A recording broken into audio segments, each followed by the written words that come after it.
back. The time is now.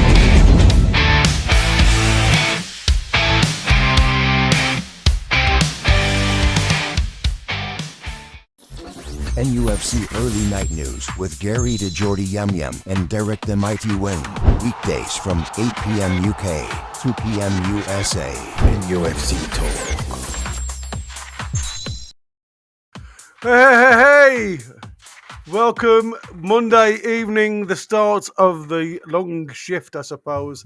It feels a long shift. A grey and grizzly Monday following a dismal Sunday. Yeah, it's a really weird one, mate, isn't it? Because hold on, let's start afresh. Welcome to everybody on board. We're not all doom and gloom. It just feels that way. Like I say, welcome Monday evening, start of the 3-hour special. Me and the Mighty Will, we might have Bulky with us to start with. We'll see how he goes. He's waiting for his grocery to come, so we'll just have to wait and see on that one. But I suppose before we get into the nuts and crannies of everything that went on Sunday, let's do the housework and then we'll crack on. So, again, welcome to everybody watching across all of the platforms. Thanks to everybody that works in the background. Don't forget, people out there in viewerland, hit that like button for us. It certainly helps us get further as a channel. Subscribe, totally free. Hit that bell for future content. You will get that 30-minute warning when we're going live. We never edited. What you hear is what you get. You can become a member if you want to. Small monthly fee. If you can afford to, that'll be grand. If you've got a question for any of us in the panel, put a Q in front of it, but that ain't guaranteed to be mentioned. So if you want to guarantee it, then use the $sign. Follow the information that's on there. Throw us a Talk TV Super Chats. And then you will get that message guaranteed read out live while we're there. Anybody that becomes a member during the show or any of our lovely members that gift them will also be highlighted and thanked. If you want to, and I don't think you will, you can still come on board to the Prediction League. It's a bit far gone now, though. But it's a £5 entry fee if you want a chance of winning. Over £100 if you get top spot. It seems as though our mate over the pond seems to be flying at the minute. With that one, Levi's obviously. I mean, they've won some. Ben and Levi. They won the ball, didn't they? They did, which was grand. They're on the ball. They're on the ball with the predictions. That's for sure. Have you had a chance to watch it back the weekend, or did you put yourself through that pain barrier? This is going to sound like a proper cop out, but I only discovered when I went to rewatch that the memory on me stick had filled up after the first 29 minutes of the broadcast. So they hadn't even kicked off. So all I've watched is the recorded highlights, unlike the normal 90 minutes that I would do. It's probably got you out of jail, if I'm honest with you. It was a bit of a hard watch. And we did the commentary, so it's still quite fresh in my mind because I do play by play. We're there. Welcome on board, Steve. Kim Cam, Queenie is on board as well. Yanu's on board. Who else is on there? Two Nuts in there. Geordie up in Scotland's in there. So welcome one and all. Like I say, throw your comments in. We'll get to you as much as we can through the show. Now, we have got some of Eddie Howe's post-match comments. We're going to do a little bit of a deep dive into some of Eddie Howe's explanations. Really strange one, if I'm honest with you. Well, you just tell me when we start. We'll start with this one. We'll throw this one up then, mate. We'll throw this one up, and then, like I say, this was directly after the match. This was Eddie talking about the game. Yeah, tough day for us. Really difficult feeling at the moment. That was a tough game. Second half was really disappointing. Got ourselves in a really good position, and we knew what type of game it was going to be. Real physical challenge for us, a lot of set plays. And I felt we really did well with that first half. We navigated it excellently, but we switched off for a second. Well, let's stop it there, should we? I felt we did really well in the first half. We navigated it excellently. Yeah, I find some of his work. I mean, listen, we know Eddie of old now. I mean, 4 years in tenure, he does protect the boys an awful lot. I'm sure it's not this nice in the dressing room. Well, I hope it's not. Put it that way. But I mean, Brentford were all over us. I mean, absolutely 100% all over us. We didn't have a setup that seems to work away from home. And I can't understand where he's coming from when he thinks that the first half, I thought we were very lucky, and it was against the run of play. If you're honest, we got the well, goal. Except that, yet again, in a game in which we're being smashed, we had the majority of possession. But in our own half. The problem was we did nothing with that possession at all. And as you say, a lot of it was in our own half. In fact, we highlighted during the game, did we not, when they put the graphic up on the screen, saying that it was something like 40% in our defensive third. Yeah, something like that. 46% or something in the centre and only 14% in there. So I suppose you could argue with getting the early goal, say an early goal, the first goal, that if people are saying, when you get ahead, the trouble is that there's so many conflicting arguments about this. If you get the goal, do you go for the second one? And yet when he's gone, every time he's gone for a second one when we've been ahead, he's been criticised for not just being happy with that and sitting back. So you could argue that he's got the goal and sat back. So yes, they've got loads of possession, but they didn't have a lot of clear-cut chances. We had nothing. We had absolutely nothing. No. I mean, don't get me wrong. The only time they looked at any good attacking wise was from set pieces. Long throws was like a cross. Yeah.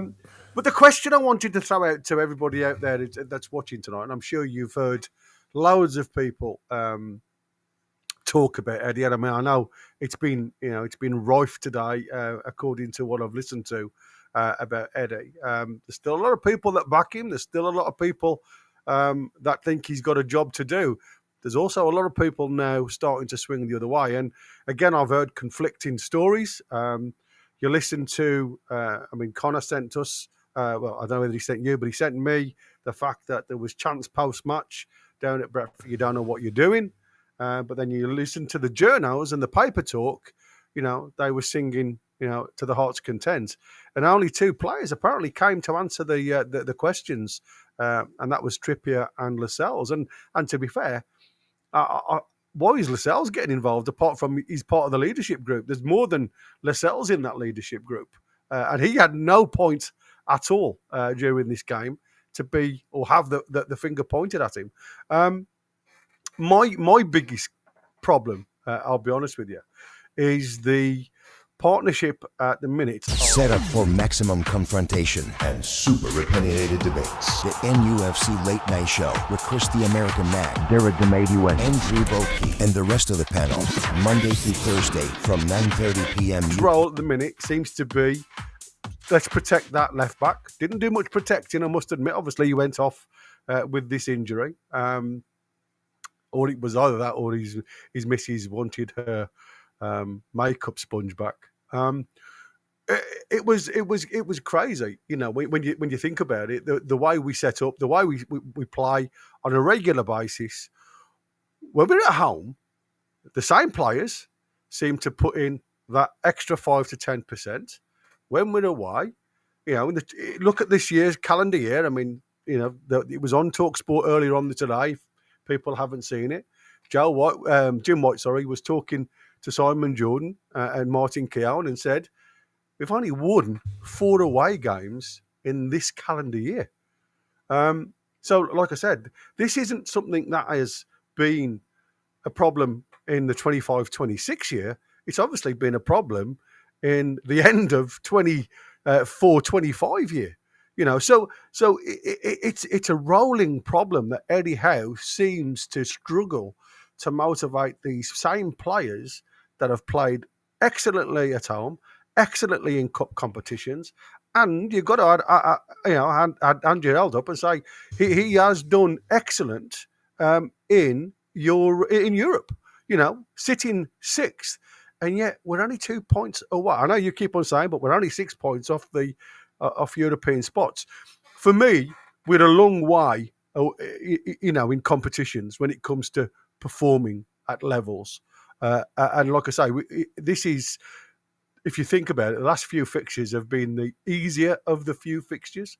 And I'm still trying to get my head round where he thinks that the lads got it together in the first half because we was 1-0 up and went in at half time 1-0 up. I'm frantically working away here because that the feed's gone off for some reason. I'm trying to get it back. Oh well, I mean, don't worry. From the club side, but no, I mean what you say. Listen, am I concerned? I am extremely concerned. Mainly because of, again, what we've said a million times before. The definition of insanity is to keep on doing the same experiment 100 times, the same way, and expecting a different result. Because you ain't going to get a different result. Has he finally proven that to his satisfaction now with those two performances back to back away in the Prem? Oh, we're going to see something. I was also very, very concerned. I've still got the T-shirt on. I'm still very much not Eddie out at all. But as I said before a ball was kicked, if you can see after half an hour that something isn't working, don't wait until 70 minutes to fix it. And he did. And I mean, the critical thing that everybody, of course, is jumping on is when we got lucky with a penalty, let's be honest, and Dan Burn got his yellow card, that was the obvious time to take him off and put Lewis Hall on. And again, when Lewis Hall came on, he was one of the few players to leave the pitch with a bit credit in the bank, him and Chow. So how can he do that as he did against Benfica off the bench and not be showing that in training? But that's an interesting one. And if you know you can come out off the bench and do that, why not start him? Yeah, well, but that's what I said. It's an interesting one because if just go back a second from what you've just said there about obviously why he kept Dan Burn on, and this is in his interview in the presser post match. Yeah, I wanted to keep Dan Burn on for his height. Or his height. So why don't you then say to yourself, I'm going to keep Dan Burn on because I want his height, but move him back into his normal place? I mean, I'm not being funny. You could have taken Botman off, not a problem. Throw Dan Burn there if you wanted to keep him on. If you wanted to keep Botman on, take one of your totally ineffective midfielders off and say, right, I want to go with two. And I mean, don't get me wrong, I thought that Ramsey had a half-decent game when he come on. Out of the three, he was the one, to me, that was doing the positive things. Geordie up in Scotland here is saying, we are the entertainers. Always remember, we create Geordie Maradonas, Bobby Robson and Gaza and Shearer. We deserve a lot better. And those entertainers and Gaza and all that. Remind me what they won again? Nothing. Ah, that's right, nothing. They only entertain the crowd. Give me trophies every time. This is a popular kind of media belief about Newcastle that would rather get beat 4-3 than win 1-0. Not me, pal. I'll win 1-0 every day of the week rather than get beat 4-3. I don't care how good it looks on the eye. Yeah, I mean, like I say, you made his first quote there. We dealt with the physical challenge really well in the first half, right? But when you look at it, the statement doesn't align with reality. I mean, that to me was one of the key ones. Brentford consistently won aerial duels, 18-11, especially from the long balls and the set pieces. Newcastle's defensive line looked totally uncomfortable, particularly with, what was his name? The lad Thiago up top. It just didn't make any sense for me what he was saying, that we literally got there. We got them. It was pretty even. We were on top. We kept them at bay. It just looked uncomfortable, and to be fair, they looked like they could score at any moment. Where we, like I say, on that one point with Harvey Barnes dropping that right hand shoulder, coming back on his left, virtually puts two Brentford players on the bums. And slots it away with his left. Fantastic goal. But when you look at the 2 I think it was 2.4 or 2.7 XG, that suggests Newcastle didn't manage the physical challenge effectively across either half. And I think that is what frustrates people when they start watching Eddie Howe, because it's like an excuse. There was a small touching on players that have had a little bit of a bug, against West Ham. So you virtually take a step back and you go, you know what? I'm holding my hand up now. That's absolutely fab. Thanks for that. We've got some idea of what's going on behind the scenes. And then they come and play Brentford. I mean, knew it was going to be a toughie, but I wouldn't expect, No. We deal with the physical challenge really well. That is bad. Go on then, mate. I see you've got it back up. Got it back. And we knew what type of game it was going to be. Real physical challenge for us, a lot of set plays. And I felt we really did well with that first half. We navigated it excellently, but we switched off for a second. We got punished, and then the game changed. What was it in the second half, other than that one moment that sort of let you down for? Yeah, well, I think that one moment, of course, changes the feeling in the stadium. But yeah, so we needed to be better technically today. I think overall that's probably the big area for us. We were very loose with the ball today. A lot of unforced errors, I'd say, that then put us under pressure, and it meant that they showcased their strengths more than we did ours. We didn't create many chances today. That's a huge disappointment. That's what we pride ourselves on. So there's a lot of reflection, I think, and a lot of... See, there's another thing. We didn't create many chances. That's what we pride ourselves on. And, to be fair, actually, it's not true. I have been creating a lot of chances when I think about the Fulham bench. Could have had 6 or 7 there, so I'm contradicting myself here. But certainly away from home in the Premier League, we are not creating chances. I mean, it's ridiculous. I mean, there was a really good one in the mag. I don't know whether you've seen it. They've done an article on like XG, and I know like Balky was talking about. He didn't really understand what XG was, and does it really matter? Well, what they've done is they've looked at the matches that were on Sunday. The Aston Villa Bournemouth game.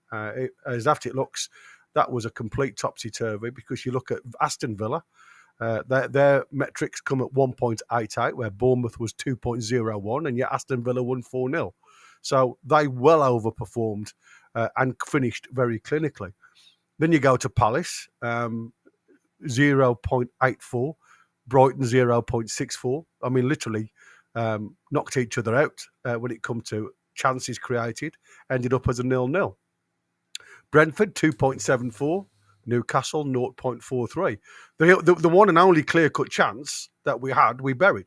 And the reasons why they've only get it as a 0.43 was Well, because of the difficulty of it. It was a very difficult shot, exactly, and that proves the point. Yeah. Yeah. But Brentford, obviously 2.74. Forest, 2.49. Leeds, 0.42. That 3-1, which is the metric. And again, it works out perfectly.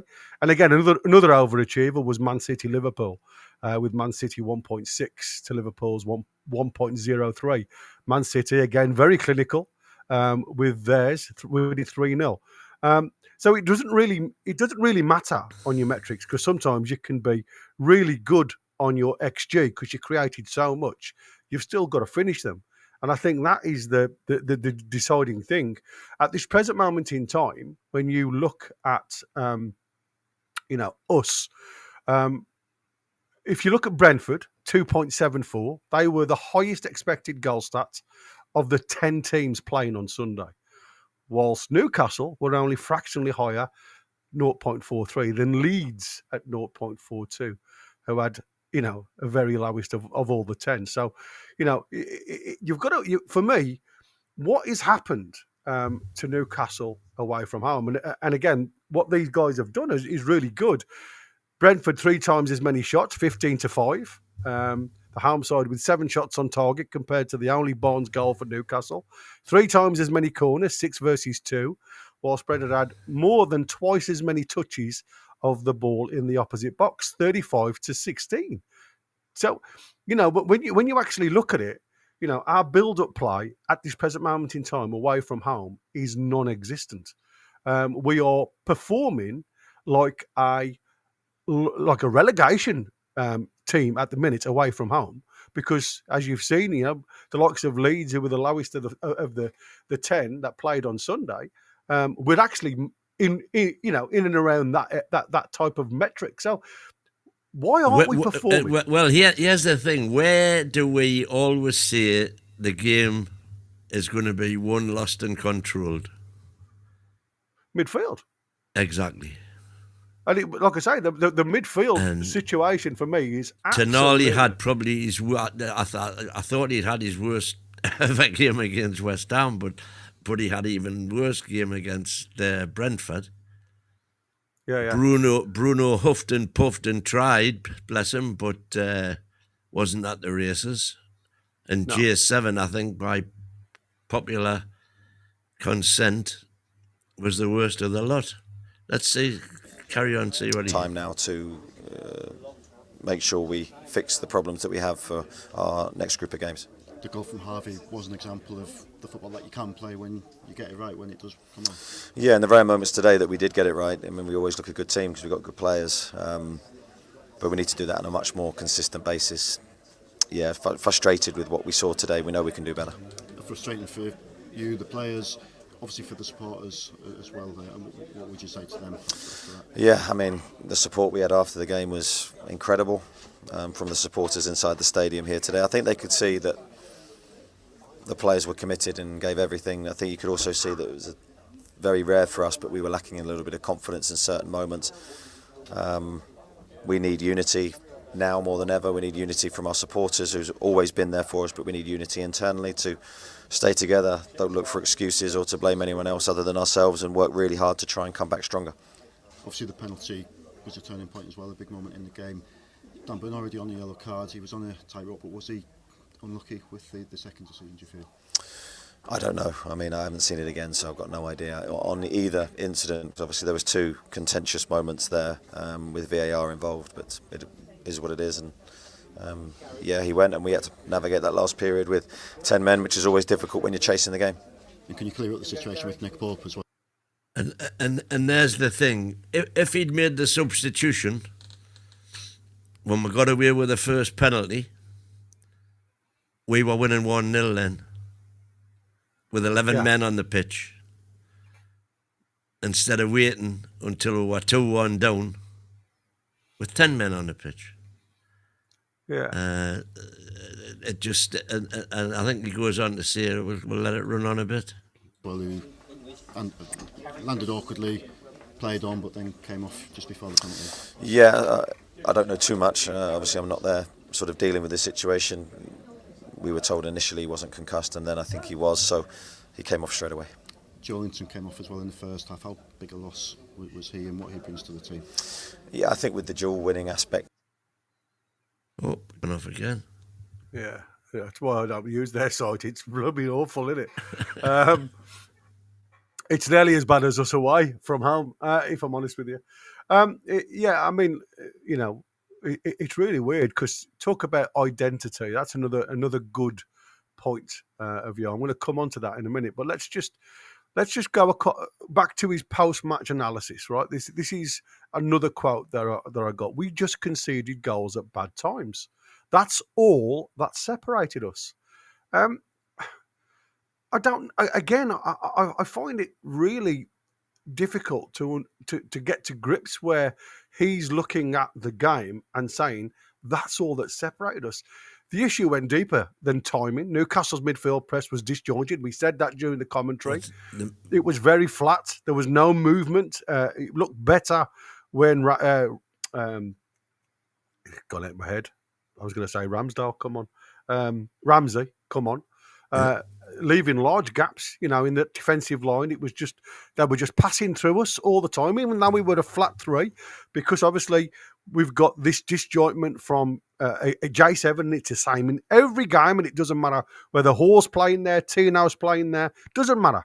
J7 likes to come across and try and nullify anything that's on that right-hand side. That's where he wants to throw his weight around, out on that left-hand side for us, right-hand side for the opposition. And I've gone back through every single game with both Lewis Hall. When J7's in the side, it's exactly the same position that he plays. So this isn't him protecting Dan Burn. Unless he's got Dan Burn in his head and he thinks, doesn't matter who's playing there, I've got to protect them.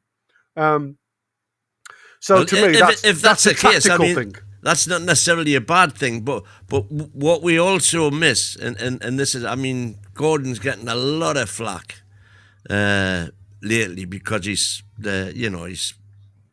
goal stats are non-existent, virtually. But he is the one player up front, as far as the press is concerned, that, you know, puts the key, you know, the amount of running around he does up front when we're hunting the ball, putting them under pressure, and we didn't have anything like that with Harvey Barnes. You can argue, but Harvey Barnes got a goal. Yeah, he did. Yeah, but of course you're sacrificing that press, and again, Walter Marder is not that type of player. No, he does kind of he'll make on as though he's pressing the goalie, but in terms of pace to really put the keeper under pressure, he doesn't do it. No. It's been bad, man. It's been bad. There's no doubt about it. But it's been bad in the past. Oh,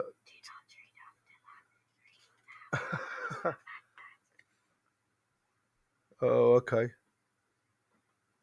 Okay. Buddy, I'm going to have to go for a second. I just need to go and make a conversation with somebody. Okay. It's a family thing. Just give us a second, mate. I'll be back in a second. No probs. Never mind, he's taking that away with him. I'll tell you what we'll do instead. We will have a listen to Tim Krul.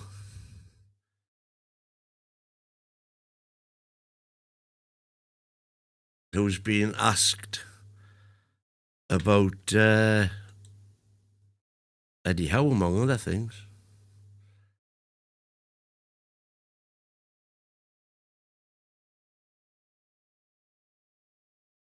There are a couple of points off the relegation zone. So does this feel like maybe a mini crisis for the club?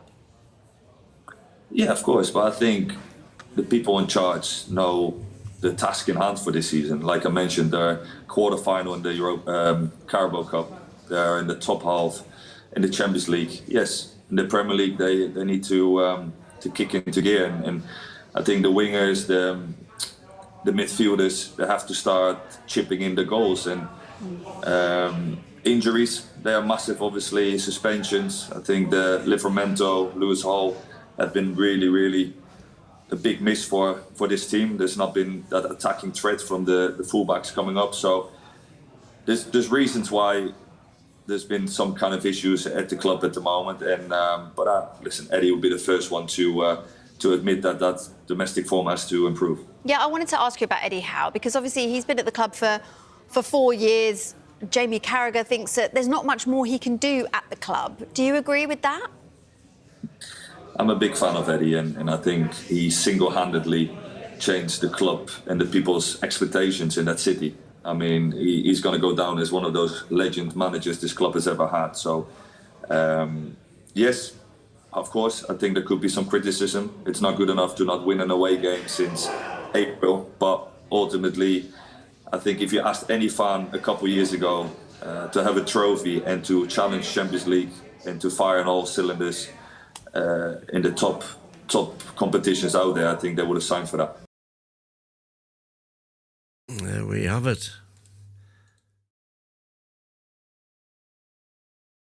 So, single-handedly changed the club. I think we can probably all agree with that. But the burning question on everybody's lips is, has he taken us as far as he can go? Do we say thank you for the memories, you've done a fantastic job, but you're now showing your limitations and it's time to move on? Or could there be another reason, which I think there well could be, that's my real concern? Is he simply burned out? 4 years now, he's been battling non-stop with his hands tied behind his back and performing miracles, in my opinion. You know, getting the Champions League, winning the Cup, all that stuff that everybody knows. And the cry right now is, listen, he spent £250 million in the window and we're worse than we were before he spent it. We're worse than our opposition, the clubs that we're fighting with for those Champions League places. And he's effectively wasted, we are told, £250 million. So let's dissect that just for a second. Yes, in the summer we spent £250 million. But we lost, in the process of doing that, what was the kid that was being called at the time, I'm not going to say his name, probably the third best centre forward in the world. Regularly called that. Certainly the second best in the Prem. So yes, we spent 250, but we had him to replace. And we had him to replace having spent 4 years perfecting a style of football which was based on getting the ball to that player. And the way the timing of that move went, with PIF initially determined to hang on to him, so not getting the job done, quickly biting the bullet, saying, right, he wants to go, you know, and we went through that whole discussion at the time, so there's no need to go through all that again. But also bear in mind that for the previous 3 windows, he'd spent absolutely nothing. And not only had he spent nothing, but he'd had to sell arguably 2 of the best young prospects in Anderson and Minty. So yes, he spent £250 million in real terms, but again, we haven't had a good percentage of that Wissa available from the start, which is meant effectively for 11 games now, we haven't... Yes, Borky here. Have you had your groceries yet, Borky? No, I might have to disappear, but that's okay, no problems. Gary's just had to disappear for some reason. So I'm just saying, yes, he spent £250 million, but we've been without the biggest slice of that, you could argue. And even the biggest slice of that wasn't his first choice in the transfer window. Yeah, he's got to take a lot of I blame Eddie entirely for Sunday's result. Because, it was apparent that things weren't going right. He didn't change. But he's still got an awful lot of credit in the bank for me still. Borky, you shake your head as I expected you to. But I'm just going to have a quick look at some of these super chats that I had on standby. They've got Punt Mark saying, get some standards, win. Yeah, I've got my standards. I know where we are in the pecking order. I haven't got unrealistic standards. Aaron saying his excuse about set pieces when our left back is on a yellow card and getting targeted deliberately by the opposition. Pathetic excuse by Eddie, and I totally agree. If ever, are you on mute still, Borky? I wasn't talking to you. Miaz said it was going to be 20 minutes. Right. Good man. Okay. So, I mean, if ever there was the perfect opportunity to have made that substitution, it was when we got away with a penalty. So then we could have made the substitution. Well, we're still 1-0 up, defending the lead, and we're putting a proper left back in the left back's position. And as I don't know if you heard the first bit, Borky, but like I said, when Hall's come on twice now and proven to me that he's certainly fit enough to get, whatever we got out of him yesterday, because he along with Chow was one of the two players to come out with any credit at all from that performance. And he was brilliant in the final stages against Benfica. And even then, if you can only get an hour out of him or whatever, put him on at the start and get that hour out of him, and then make the change and put Dan Burn on, or whatever arrangements you want to make. I think Gary pulled both, me up, and now he'll probably pull you up in the live match reaction that we both actually said to start with Burn in that game. Both said because we were going into a national break to start with Burn. We did the pre-match. Like I say, there's pros and cons for everything. Yeah, but I have watched the match back when, but it felt down yesterday. But I didn't want to come out with knee-jerk reaction or anything. But you look at that team and their confidence. As soon as we conceded, non-existent. It was low as a snake's belly. And Eddie Howe just sounded flat after the game. He sounded completely devoid of ideas.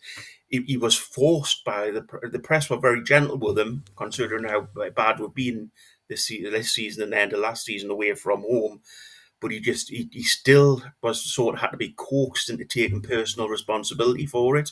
He used the word "we" and then flipped it to "I" in the conversation afterwards. He didn't naturally go with, "Look at this is my fault. I'm going to get this sorted out." And we've looked into it. We've said we've had new players and we've had injuries, but all clubs have those, and that's what we have managers for, to manage those situations. I don't see what good it is now. People saying give him 3 games, give him till Christmas, give him till the end of the season. It's been over a year, and he hasn't changed. And as I said after the match, we have won the cup final in that year. And I'll give him credit for that and build him. It's qualified for the Champions League. Yeah, but we got there by the scruff of our necks. It didn't matter how we got there. We're qualified for the Champions League. Would you take the same again this year? Because I know I would. Well, 100% at this point you would. You would take. We're just trying qualifying for the Champions League probably because. And at this point, in the exact same point last season, we were 3 points worse off. But it's time. It's time we make the change. He hasn't changed. And as I say, I didn't come out knee-jerk and I've tried to look at other angles. Can we get new coach and stuff in behind him or stuff like that? No. At this point, he needs to go and we need to get a new manager in. Well, we'll have to agree to differ as yet. I am, gradually having to, listen. The bottom line is, as I've said always, football is about results. Yeah. And if you don't get the results, Gary's back here. Apologies. If you don't get the results, the manager's going to go, and there's nothing wrong with that. I don't have any problem with that. I don't see any point now, though. What's giving them 3 more games going to do? What's giving them till Christmas going to do? Do you see we're improving in that time period? Do you see him actually making changes? Well, I certainly cannot say we're getting any worse. But that's not really an answer. The question is, will he make the changes? Because he's had, since the cup final, basically in away games, to change things, and he's not done anything about them. We've won 4 away games this calendar year.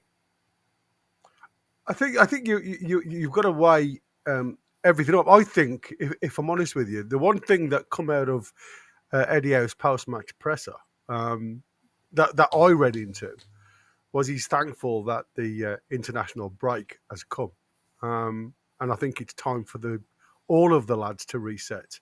It gives whatever lads that are there that aren't on international duty. That's the problem, isn't it? We've got this break, but he's still not having time to work with them. No, but sometimes they'll win. Even the lads that are away on international duties, it's like he said, it's time to sit back and reflect now. And them are the words that you want to hear, because it can't be just Eddie Howe that takes the brunt of all this. There is 11 players on the field of play at any one time kicking a ball around. There has to be some ownership, from the lads, and responsibility from that set of players that aren't being effective with that ball. And like I said, even Eddie come out and said, you can't understand why we're giving the ball away so cheaply. And like I say, before the show, I had a quick look at the likes of Toon Army. I mean, Kieran Trippier. How many times did we say Kieran Trippier gave the ball away down that right-hand side? How many times have you seen Toon Army give the ball away? This is the thing. When not under pressure. No. You can understand losing the ball if you're under pressure. But when you've got the second 2 seconds to look up, see what's what, play your ball, because I mean, to be fair to Kieran, at least the balls he was guilty of giving to Brentford, there were forward passes, as opposed to half of them in the midfield where they were trying to do a 3-yard pass to a person beside them and lose and couldn't even do that. When you see a player particularly doing that, though, as Trips was in the first half, giving the ball away loads, do you not at that point make a decision to show the rest of the team that you're not going to put up with it and hook them off, get another player on? It is that the mindset of the players then. Yeah, you're absolutely right, Bowker. But this is why I can't understand why it's the same, tried and tested, if you like. And we said, if you're going to go on there with the same 11, with the same setup as you've done all season long, previous season before that, it's only a matter of time before coaches actually see your point of sale. And then they start dropping on you. And then you've got Blessing Voltamada, who's dropping in to try and make up the numbers in that midfield. And he's being pressed. All he's doing is drawing defenders down into an already narrow space. So there's no out. It's like I said, can I ask you two, what do you buy a winger for? To create goals and score goals. To attack, yeah. So you wouldn't want them for crosses? It's across the ball and create chance. Create goals. That's what I said. Exactly. And the modern winger's got to be able to defend when the team needs it as well. But their primary focus should be going forward, and as you say, getting crosses in or cutting in and having shots. And my point is, you think about the three players. I'm going to say three because you've got Anthony Gordon, Harvey Barnes, and Murphy that were here previously. The only addition to that wing setup really is Alanga, but we're still not producing.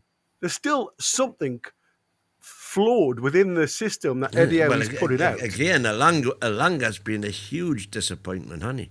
Oh, absolutely. But for me, if you're going to bring in a winger, I mean, you look at how their wingers worked. Whitera on the one side, Sade, I didn't think was involved in the game, but he was still good enough, even though he never really got hold of the ball on that left-hand side, to go and score the goal, score the equaliser. So for me, even though you ain't involved in the game, if you're mentally prepared and you know that you can't stop moving, you can't stop giving up, something's going to bounce your way. And Sade was literally 7 yards out when he got that header in.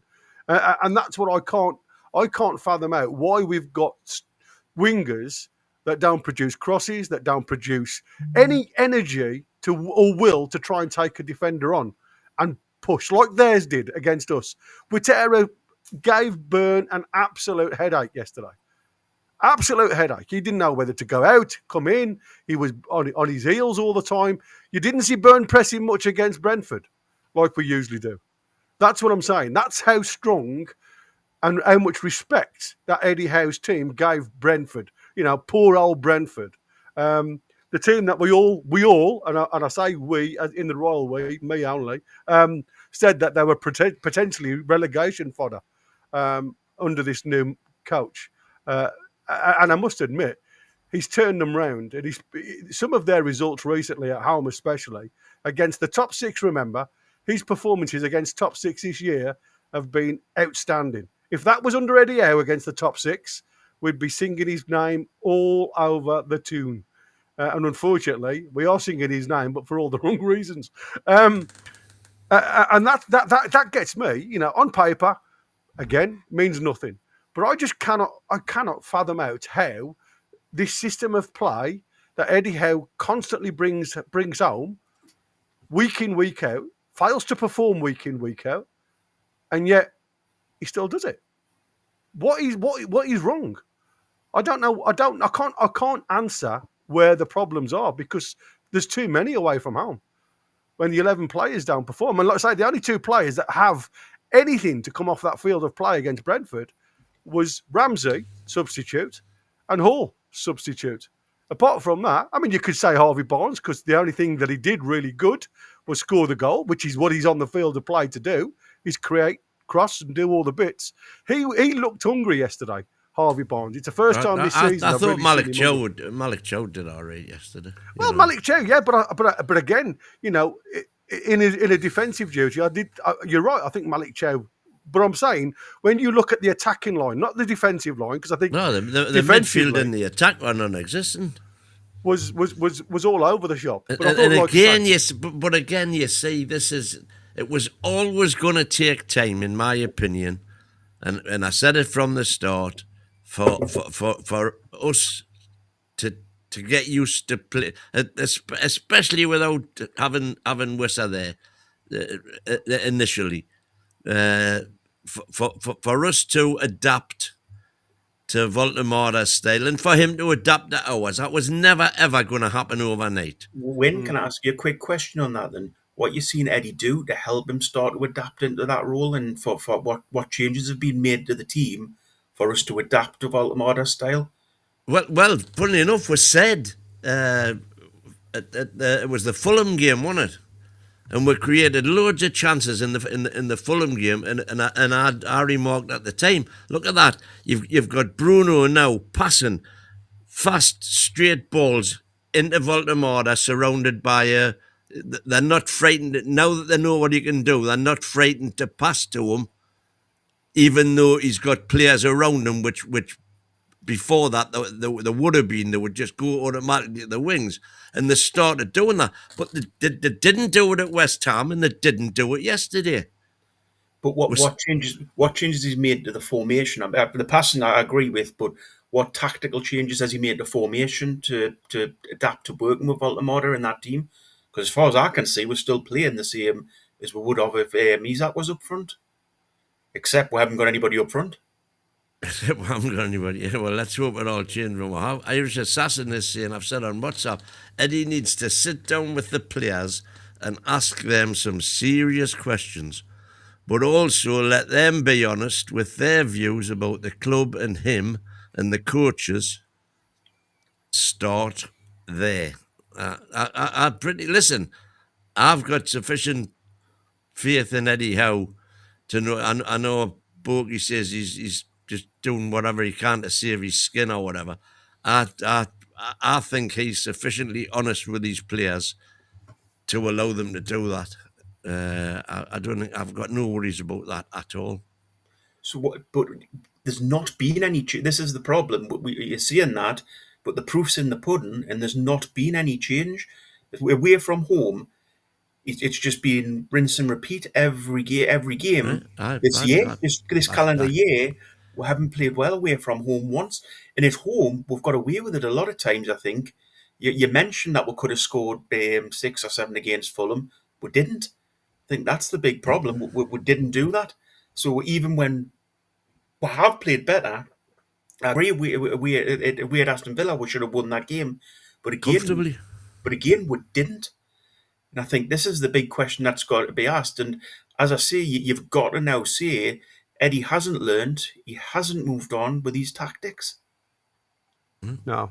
Well, it was an interesting one, what we saw yesterday with the Brentford set pieces, if I'm honest with you. I don't know whether you've seen this. Eddie Howe had set up Nick Pope very much as an extra player that can use his hands, if you like, at the front post. You can see him highlighted here, not on his line, as you would expect a goalkeeper to be.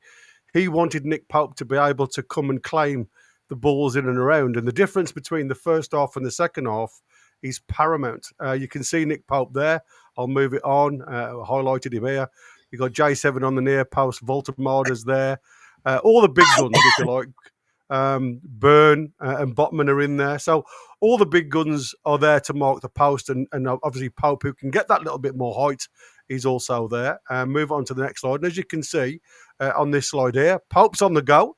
He's on the move. The ball's coming in to the box from here. Everybody's going towards the ball. And Pope realises really early on that he's not going to reach it. And as I show you on the next slide, as he's not going to reach it, he drops himself back into goal, as you can see here. And again, Newcastle, I think, we're lucky at this point because there's lots of scrambles in and around the box, and it always seems at the end to fall to a blue shirt to hook it away. And this is, again, very similar. Difference is, as you can see now, there's a little bit of protection to stop players, Brentford players, standing in front of Popey. So again, they've got him more as an outfield player than a natural goalkeeper. And again, but he's got protection, and that's the difference. You come on to this one, and again, he comes out, gets nowhere near it again. This is the second time he's flapped at the ball, where he's supposed to be the one that Eddie Howe has highlighted to be the one that protects that near post. This is the one where he half punches it in, remember? Yeah. And it glances his glove and goes to the back stick. Then there's an almighty scramble, and they scramble it away. And again, but you see, when he's not got it, the idea of Popey is to drop back onto his line to try and protect his goal. Again, this is the goal. Look at the difference. You can't see it on this one.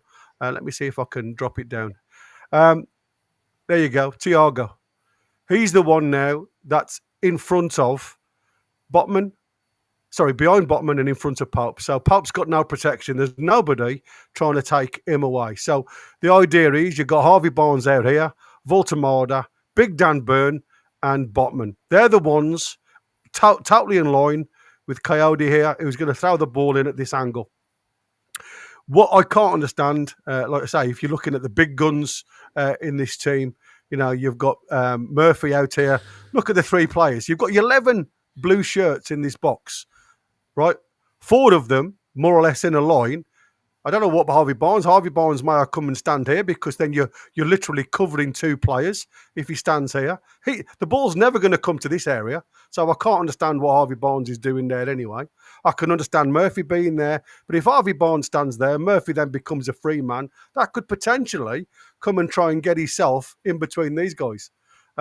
Or somebody else, just frees up somebody in here for the likes of Toon Army to go and push Thiago out the way, or something like that. And if you go on to the next slide, as you can see, again, you can't because it goes too big. Pope's under a lot of pressure. He's never going to get through Thiago. And then all of a sudden, like I say, when he realises he's not going to get it, why he doesn't drop back on his line, I'll never know. But he tries to commit, and then you get, an almighty scuffle. Botman then decides to do a bit of a merry dance and a turn. As he jumps up, you can see he's turned literally 180. It comes off the back of his head. And as you can see, Sade has made a run. It's been Tonali's man all the way from the penalty area. He's made his run. Tonali, as you can see, he's behind him. He's not in front of him. He's not at the side of him. He's actually behind him. So again, you look at marking. And then Eddie Howe's quote was, I kept Dan Burn on for his height. Now you can see Dan Burn crouching here.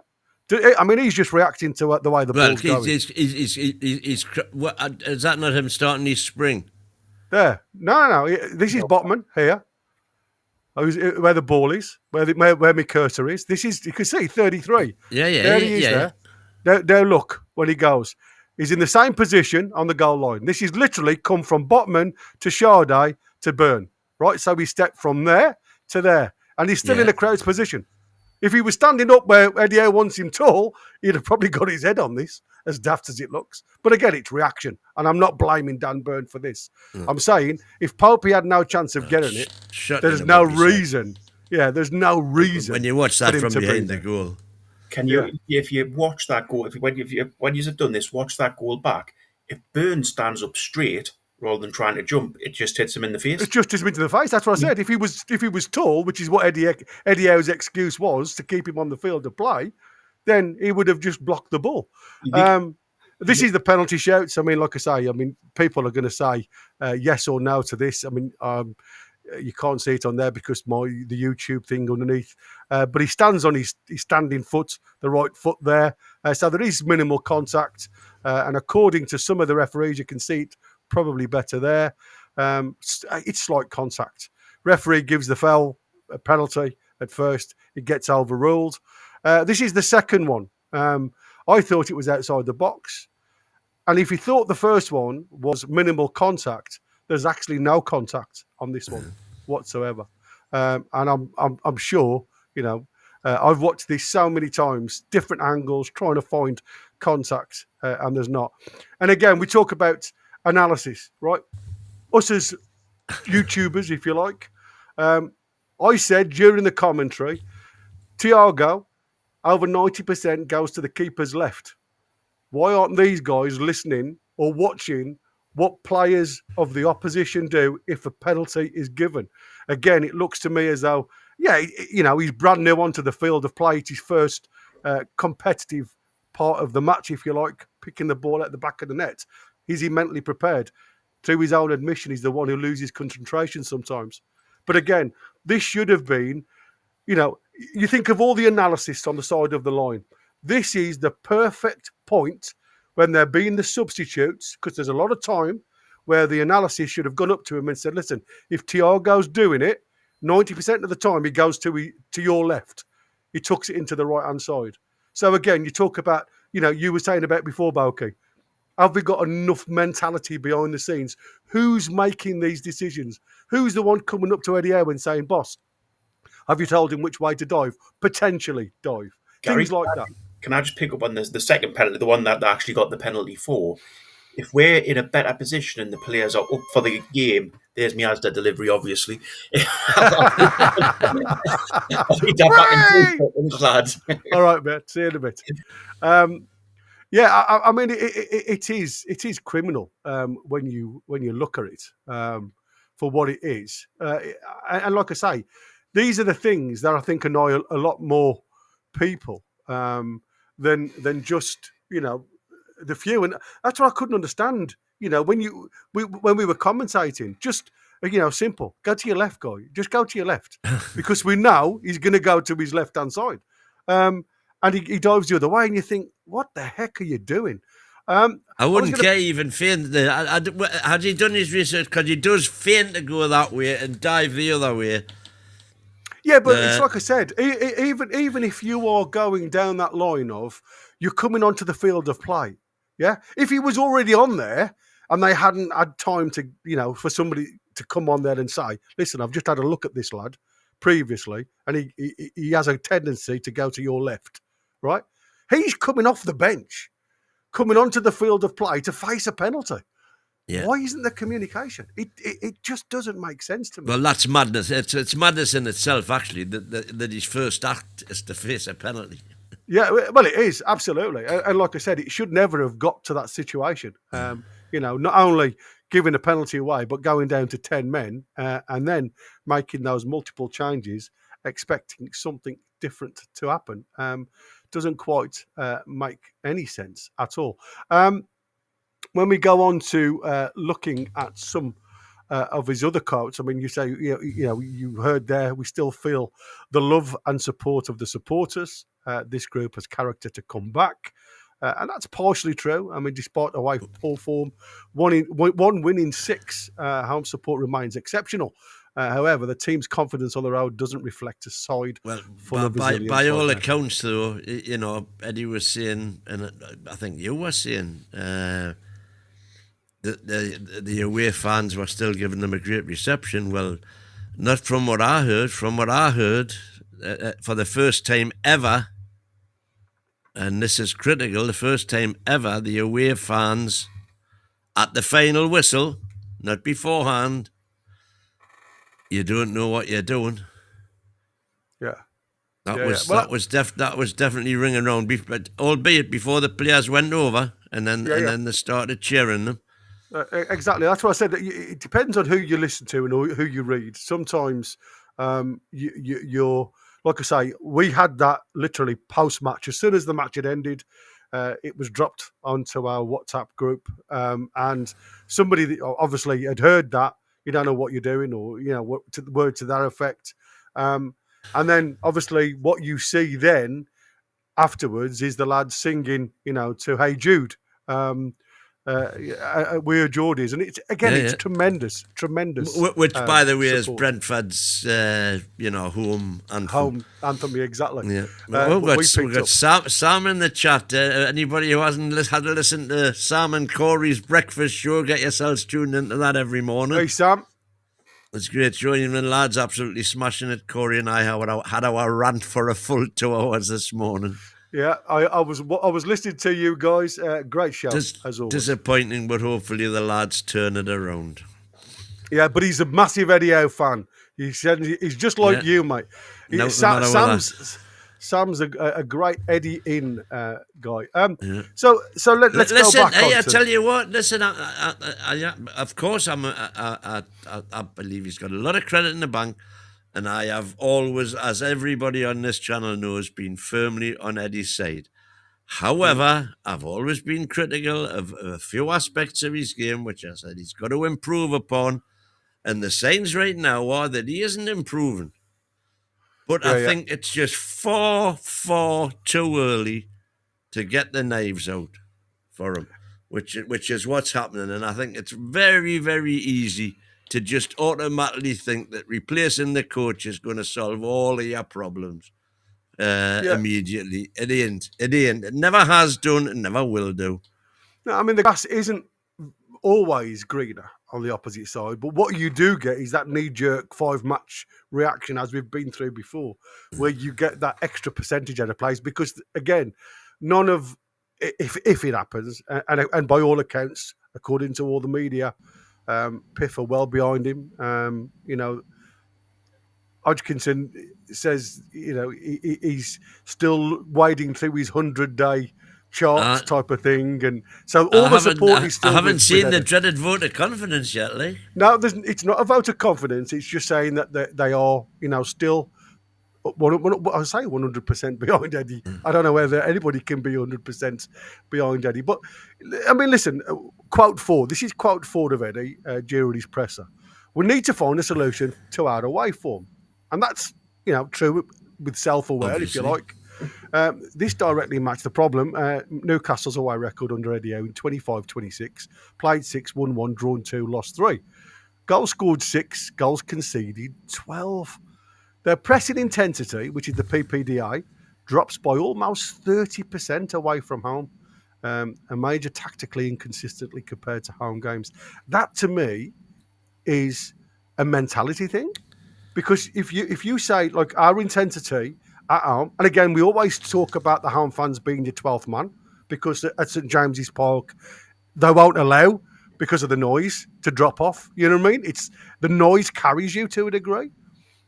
But the fans away from home never stop singing. Never, ever stop singing. So why is there almost a 30% drop-off in our intensity when we play away from home? Is that respect? Can I just finish the point I was making before we were rudely interrupted? And it kind of links into this.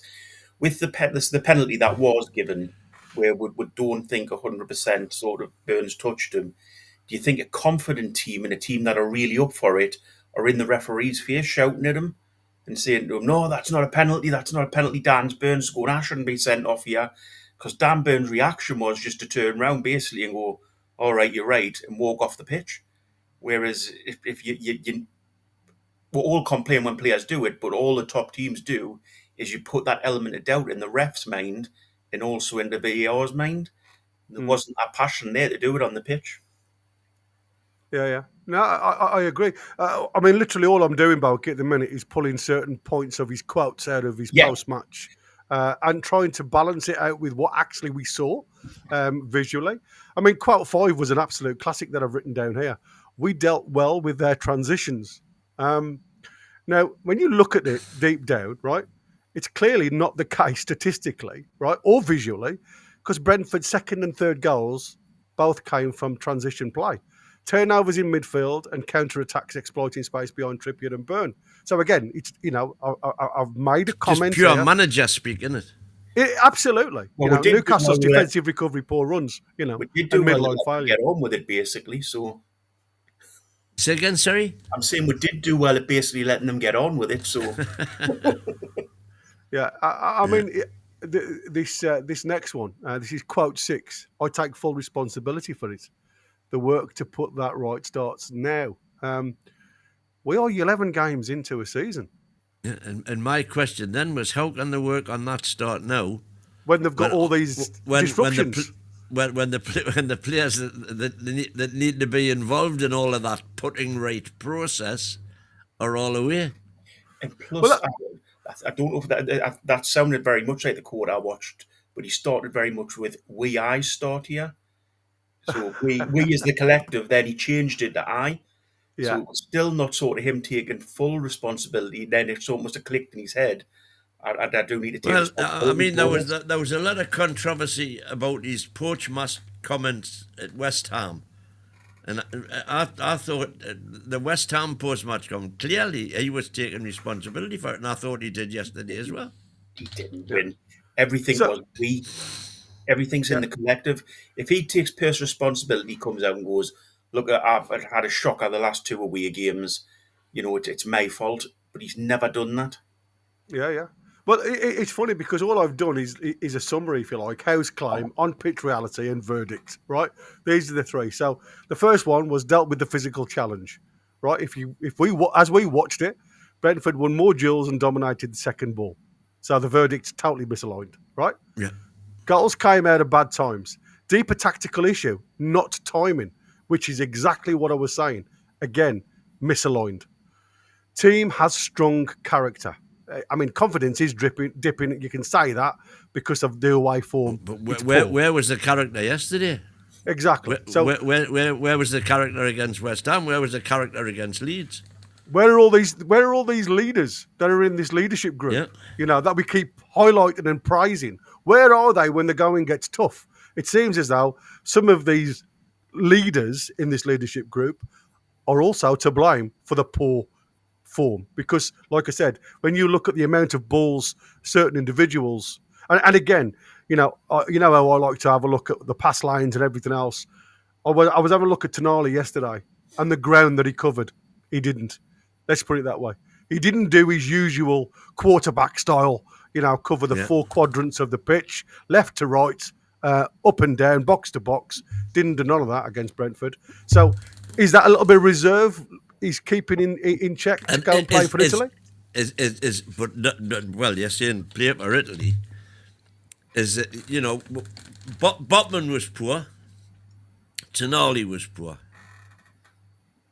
Botman, we know, has been linked with Liverpool and a link up with his old pal.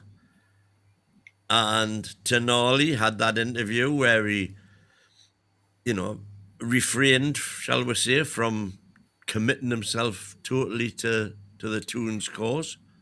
So is his mind now, and does this then take the focus away from what they've been giving us hitherto? It's a worry. It's a worry. If that's the case, Eddie Howe should be picking up on that and hooking them out of the team. I don't think it is the case. I don't think that's right. I think that they're. I'm just putting it forward as a potential reason. What I'm saying is, if that starts to happen, and he didn't do it with Isaac, it's become very apparent in the transfer window that lad had just about down tools towards the end of the season, and he was scared to pull him out. I think it would be exactly the same way with Tonali. I don't think he would ever be able to pull him out of the team because he's scared for his own job, and that's the problem we're in now. Is it's Eddie Howe sort of looking after himself and not always putting Newcastle United first. Mm. Yeah, I dare say I don't. So why did he? So you would have kept Isaac, knowing what we know now about Isaac, you would have kept him in that team at the end of last season, knowing what his attitude was like.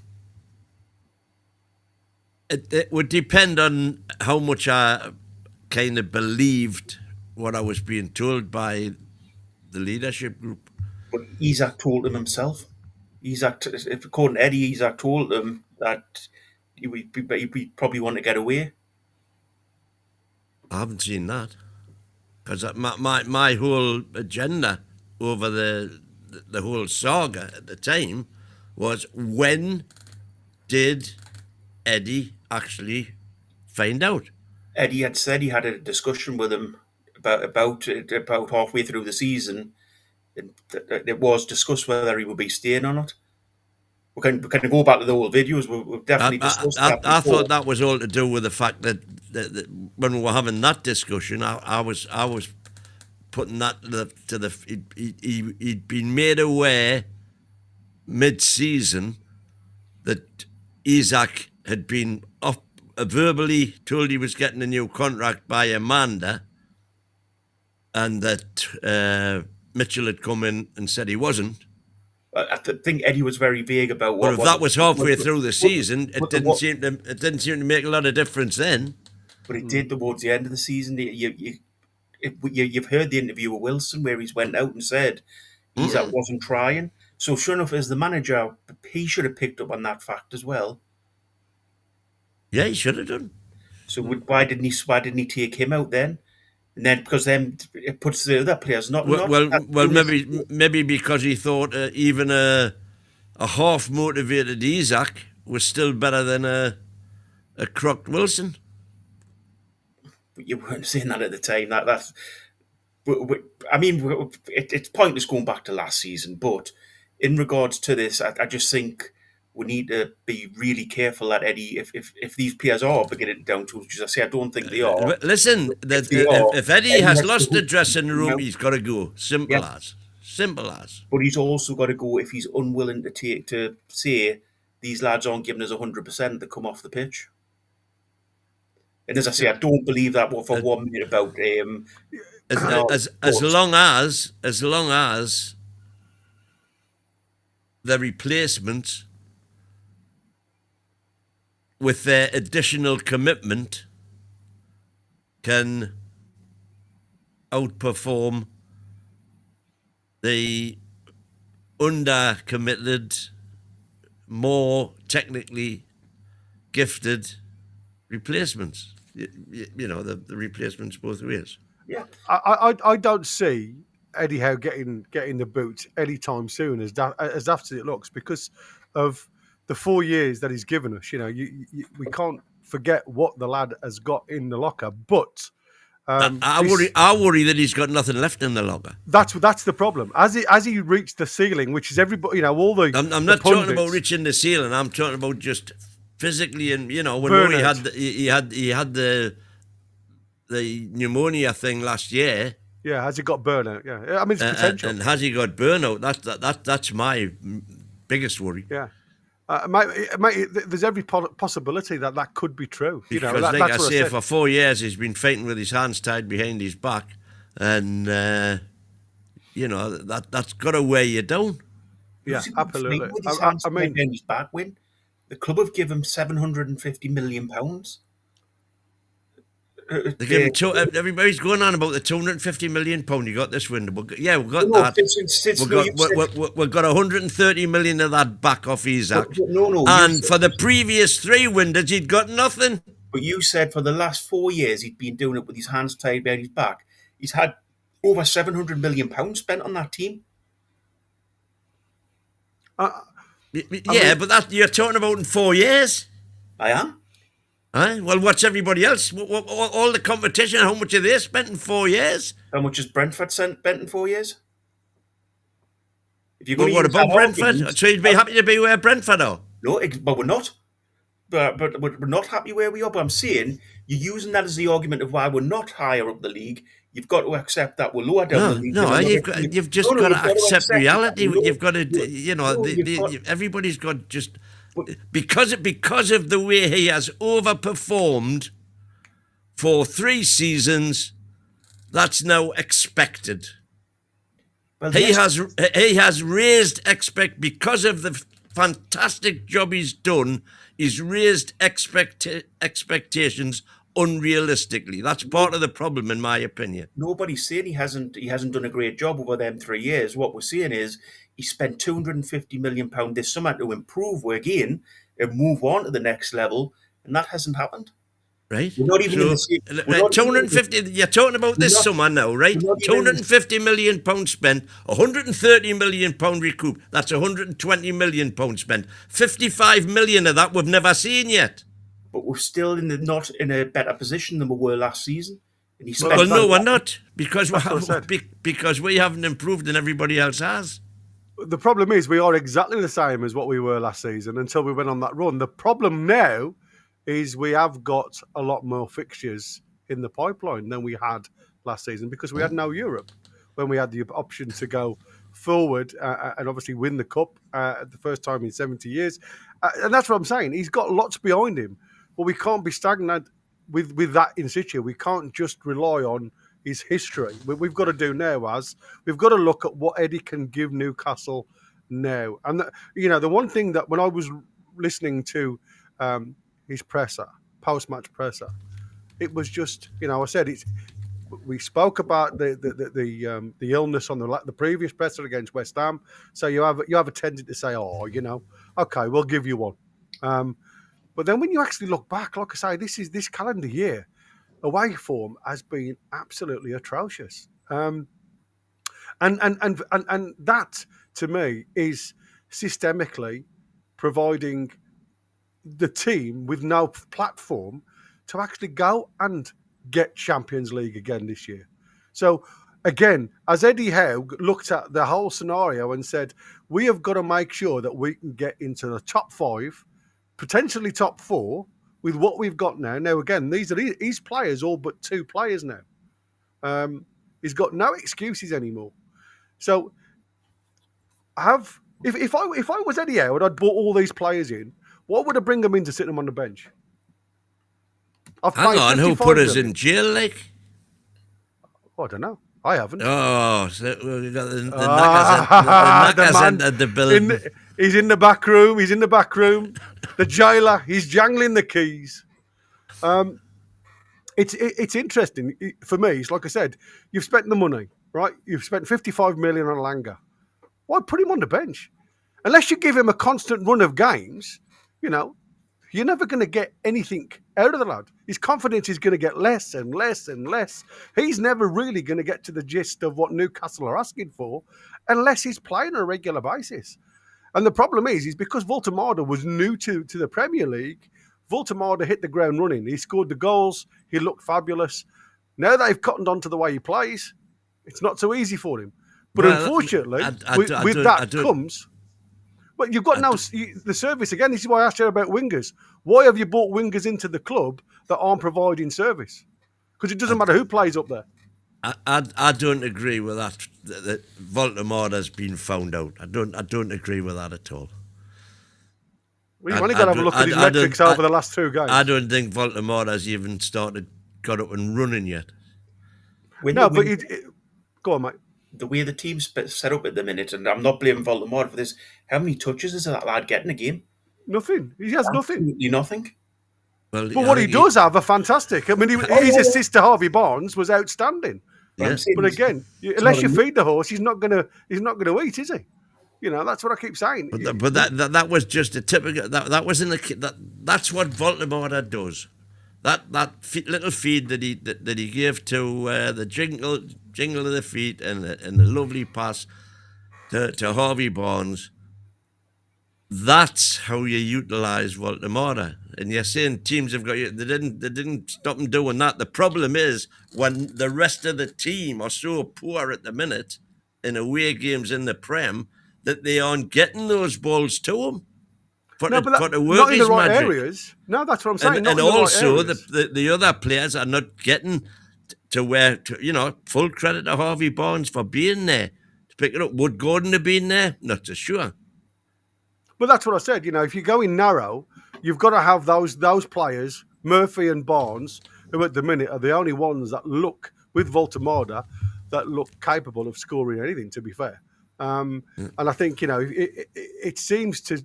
I like the fact that Barnes was supporting Voltemada in the box. So the trouble is, for me, we're not just getting enough supply into the box. When you're not creating anything at all, you've got to start asking the questions. And that's what I said. By playing a flat 3, and that's what it was yesterday, this flat 3 within the middle of the park, Burnout virtually moved.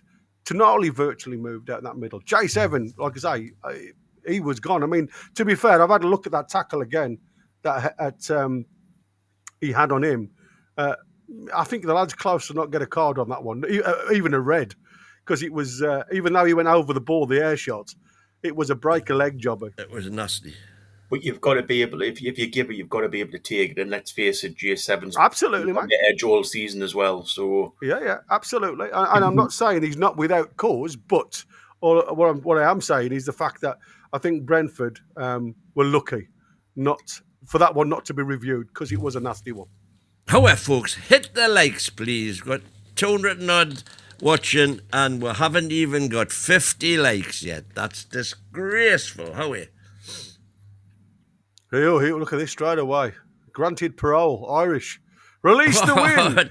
Cheers, Irish, parole. buddy. Thanks, Irish. You're a star, buddy. Thank you so much. Like I say, we've got another couple of minutes. Is there anything that you guys want to add to what we've already ascertained? Look at this. They're all coming in now. Bail for win and an injury. Inquiry into wrongful arrest. Wrongful arrest. Thank you. Big Nick. It is bonkers, I must admit. Just so we can finish on a bit of a plum, then let's have a quick gander, if you want to, of all the situation that we've had over the last couple of games. Let's have a look. Let's not forget as well, by the way, that historically, Newcastle have always been poor away from home. Always. I don't know what's happened to my share screen. That's another excuse. We're not. This is a problem. Some fans have got this mindset that we're just Newcastle United. We've always been poor away from home. We've always done this. We've always, we've got bogey teams and things like that. We're a big club now. We don't have to worry about stuff like that. There you go. Let's have a look at Toon Army. There you go. Oh, Edward Contreras has released the W. Cheers. I hope he means the win. Have me. J7, hardly anything. W-Y-N-W-I-N. Yeah, exactly. Burnout, all on that right-hand side, virtually on the diagonal, not really getting anything in the box like he usually does. Voltamada, again, hardly any touches, and majority one inside the box though. That's crazy. It really is crazy. And again, well, where was Voltamada's assist there? Well, if you have a look, it's probably not, because I've got it on here as distribution, successful, key passes, everything. It's not on there. Well, so, no, well, again, I can only go on. I've ticked it. Whether they see it or not as an assist, I don't know. It's an interesting. Well, it was definitely a pass. Well, it looked like it to me, exactly. And then you look at Lewis all coming on, doing really well. Ramsey again, according to this, didn't do a lot. But if I've got a different metric altogether of Ramsey, and that's what I'm saying. I'm starting to get a little bit disappointed with this because it looks like Ramsey only had 3 contributions and 1 was given away. Well, he had a lot more. Oh, that's Aaron Ramsdale, you pillock. That's why. There you go. I was going to say I've got it on the wrong one. I guess I'm gonna delete this app. That's better. That's Ramsey. Ramsdale, like I say, did have a couple, but not a lot. But as you can see, going forward, trying to get involved, good passing into the box. But again, a lot of backwards passing, sideways passing, nothing actually going forward. But again, I suppose by that time, the game was certain to get away. We've got a very subtle comment here from Sapir Ord. Sapir Ord? What's that one then? Oh yeah, that's a subtle one. You don't get any more subtle than that, do you? Yeah. Sounds like is his real name Tiger? Do you think? Yeah, and that's the passing lines. If you care about it, like I said, Voltamada. Side to side. Yeah, literally all of them in the centre circle with Murphy and Jay. I mean, it's how I wanted them to play between the lines. I must admit, I'm glad of that. But again, if you've got now support coming from these 3 running on into the zones, into the 10 zone, then you haven't got much going for you. Either way. So it's just really is that Voltamada in the 27? Yeah, right in the middle. And that's your XG. That's the amount we got. The main one, the big one, is the one who scored. Then obviously the dots are nothing at all. So not a lot going on. Compared to theirs in and around the box, which looks a lot better than ours. So. There you go. I am done. Dusty. How's it going, lads? Hello, Christopher. Wow, what a game. Man, we got to keep talking about it, too. That's the problem. Good luck on that one. Unbelievable. Well, we do. The question is to the fans, though, for this part, to the late night, going into the late night show, is Newcastle United in crisis? Plain and simple. Plain and simple, because there's still somewhat of a division out there. Some fans says, nah, just we it's a bad patch. It's a bad moment. It'll pass, just like any storm. It's a blip. Well, let's see what the fans have to say about that. Is Newcastle United in crisis? Why, man? Daft question. Or knee chants, total overreaction, knee-jerk reaction, like Wynn says. Not yet the third option. There's still time. So vote and let us know what you think in the comment section down below. Thank you very much, Gary. Appreciate you, mate. Pleasure, guys. Thanks for watching, everybody. Take care. One and all. The late night See show you guys. starts now, gents. Set up for maximum confrontation and super opinionated debates. The NUFC Late Night Show with Chris the American Man, Derek Demadiwan, Andrew Boki, and the rest of the panel. Monday through Thursday from 9:30 p.m. UK and UFC Talk Radio. The voice of the Toon Army. The voice of the Toon Army, ladies and gentlemen. Smash the like button and welcome to the Madhouse. Welcome. Corey D once went to jail. He's got it. in prison. Oh, actually, We need more bail money for our jail system. We run a corrupt system at NUFC Talk TV. With this warden, we certainly do.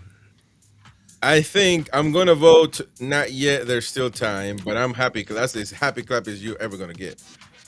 Because I'm still on the fence. But you can vote and let us know what you think in the comment section down below, ladies and gentlemen. 9:30 in the UK. What's the weather like in the Toon right now, ladies and gents? It's awful. Cold and wet. Knackered, man. I mean, it is. But over here in the US, it's cold as well, you know. Monday is washing day, and I did me washing this morning and shoved it out on the line. Checked the weather forecast. Rain was going to start at 5 o'clock, and of course, I forgot it was out there. So about 7 o'clock, I thought, oh, we wash it on the lane. It was wetter than when I'd put it out. Man, so I've just left it there. Hopefully, I don't know what it's going to be like overnight. Let's have a quick look. Well, it's you say you don't need pens this late at night over there in the UK right now anyway. Yeah, especially for you, folks. Are we in crisis? I mean, it's plain and simple. I mean, let's not beat around the bush anymore. Let's just talk. Crisis is far too strong a word, in my opinion. Far too strong. Well, I'll tell you what we're going to do. We're going to look at, briefly, and look at every match that we've played this year. And we're going to just briefly go by one and see what happened. Because there's a notion, there's a misconception, especially from you and your narrative and some of the people that subscribe to you, that it's just, we're playing poorly away, some would say. Just away, and the home games have been brilliant, which is utter nonsense.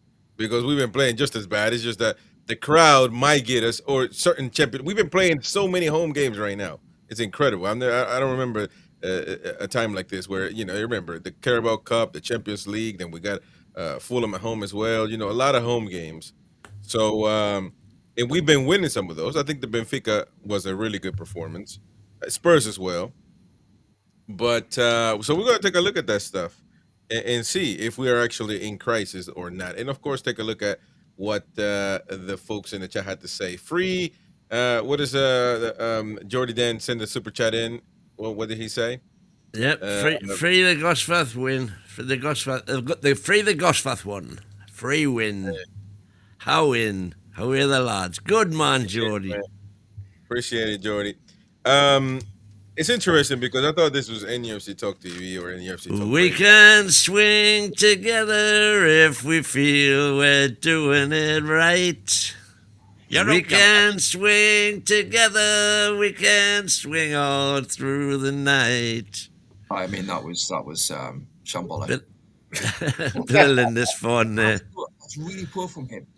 This is NUFC Talk TV or Talk Radio, right? And I thought, it's because we are fans of Newcastle United. We talk Newcastle United, and I thought, I'm going to listen to these lads for the early night show with Gary, with Wynn, and Boki, of course, jumped in to save the night because Wynn was by himself sinking the ship, and I'm just trying to listen and.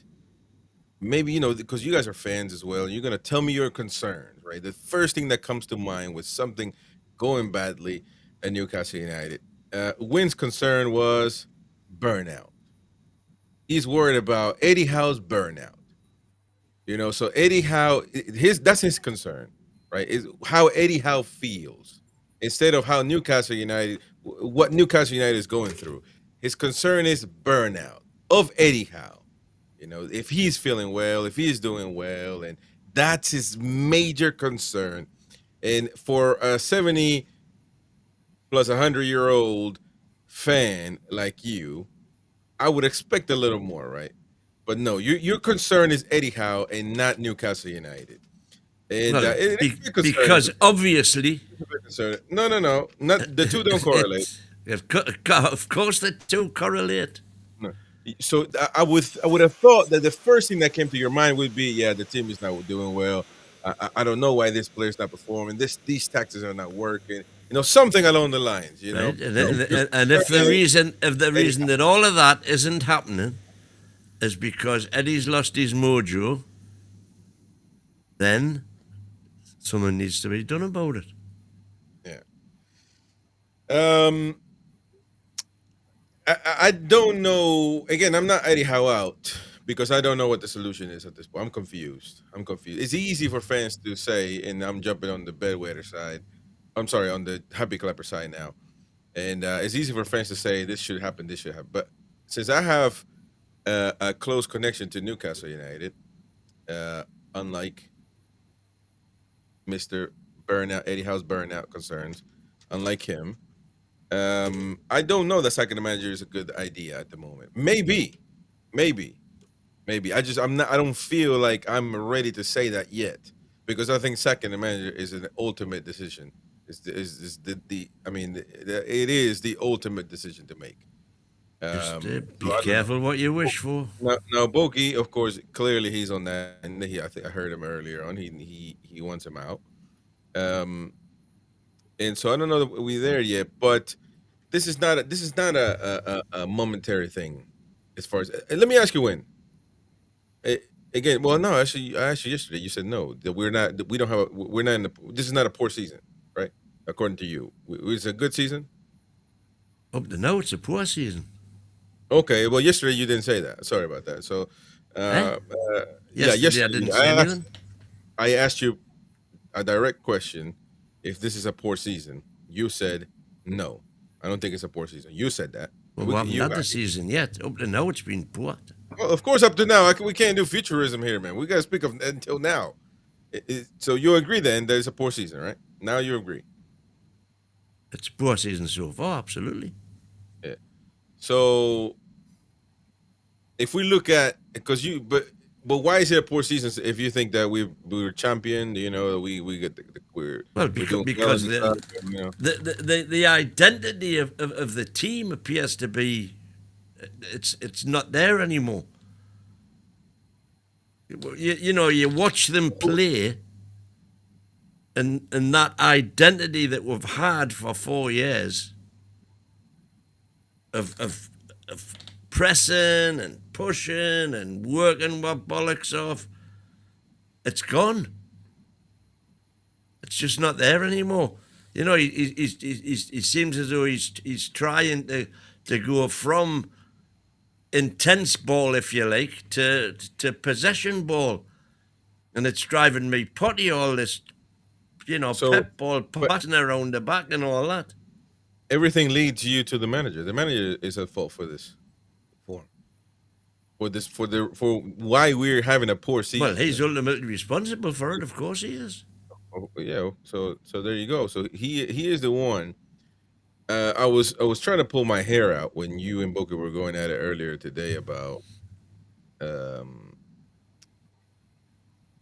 think it was something along the lines of, if this bogey team, like you said, bogey teams, and these all these excuses that what did you say earlier on? Like we're not, we've never been good away. Like these are things that concern me from a fan, and I'm, right now I'm calm, cool, collected because now I feel concerned for you, man. I'm concerned because you don't need to be concerned for me, buddy lad.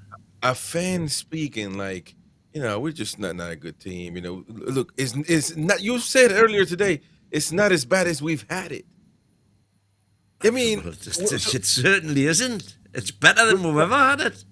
But of course. So does that mean that nothing will be bad because what we lived as fans before is the lowest of the low? I mean, no, it doesn't mean that at all. What it means is that Eddie has done such a fantastic job that expectations have been raised. No. What are the expectations? My expectations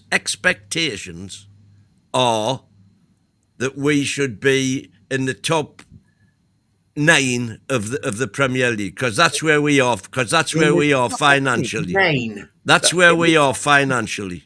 And that's what football's all about. Now, with having Eddie Howe at the helm, My No. expectations are higher than that because he has proven over 4 years. Are you that he's- kidding me, man? No, I'm not kidding you at all.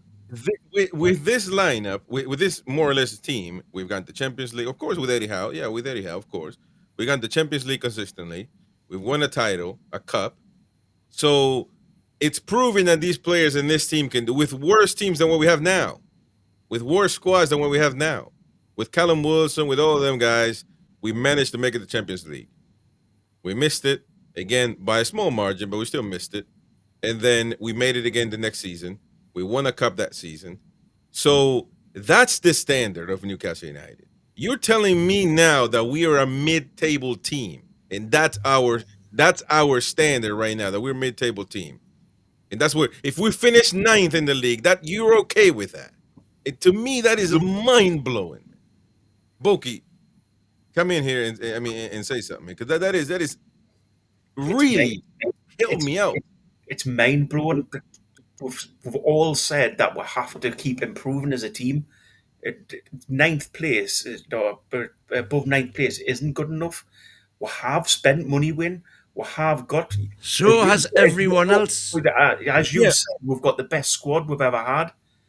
In regards to that, it's getting to the point now that you have to think to yourself, if we hadn't won that cup, which thank God we did, and we had what we did, but if we'd had this sort of run towards the end of last season and at the start of this season without winning the cup, would anybody want Eddie to stay?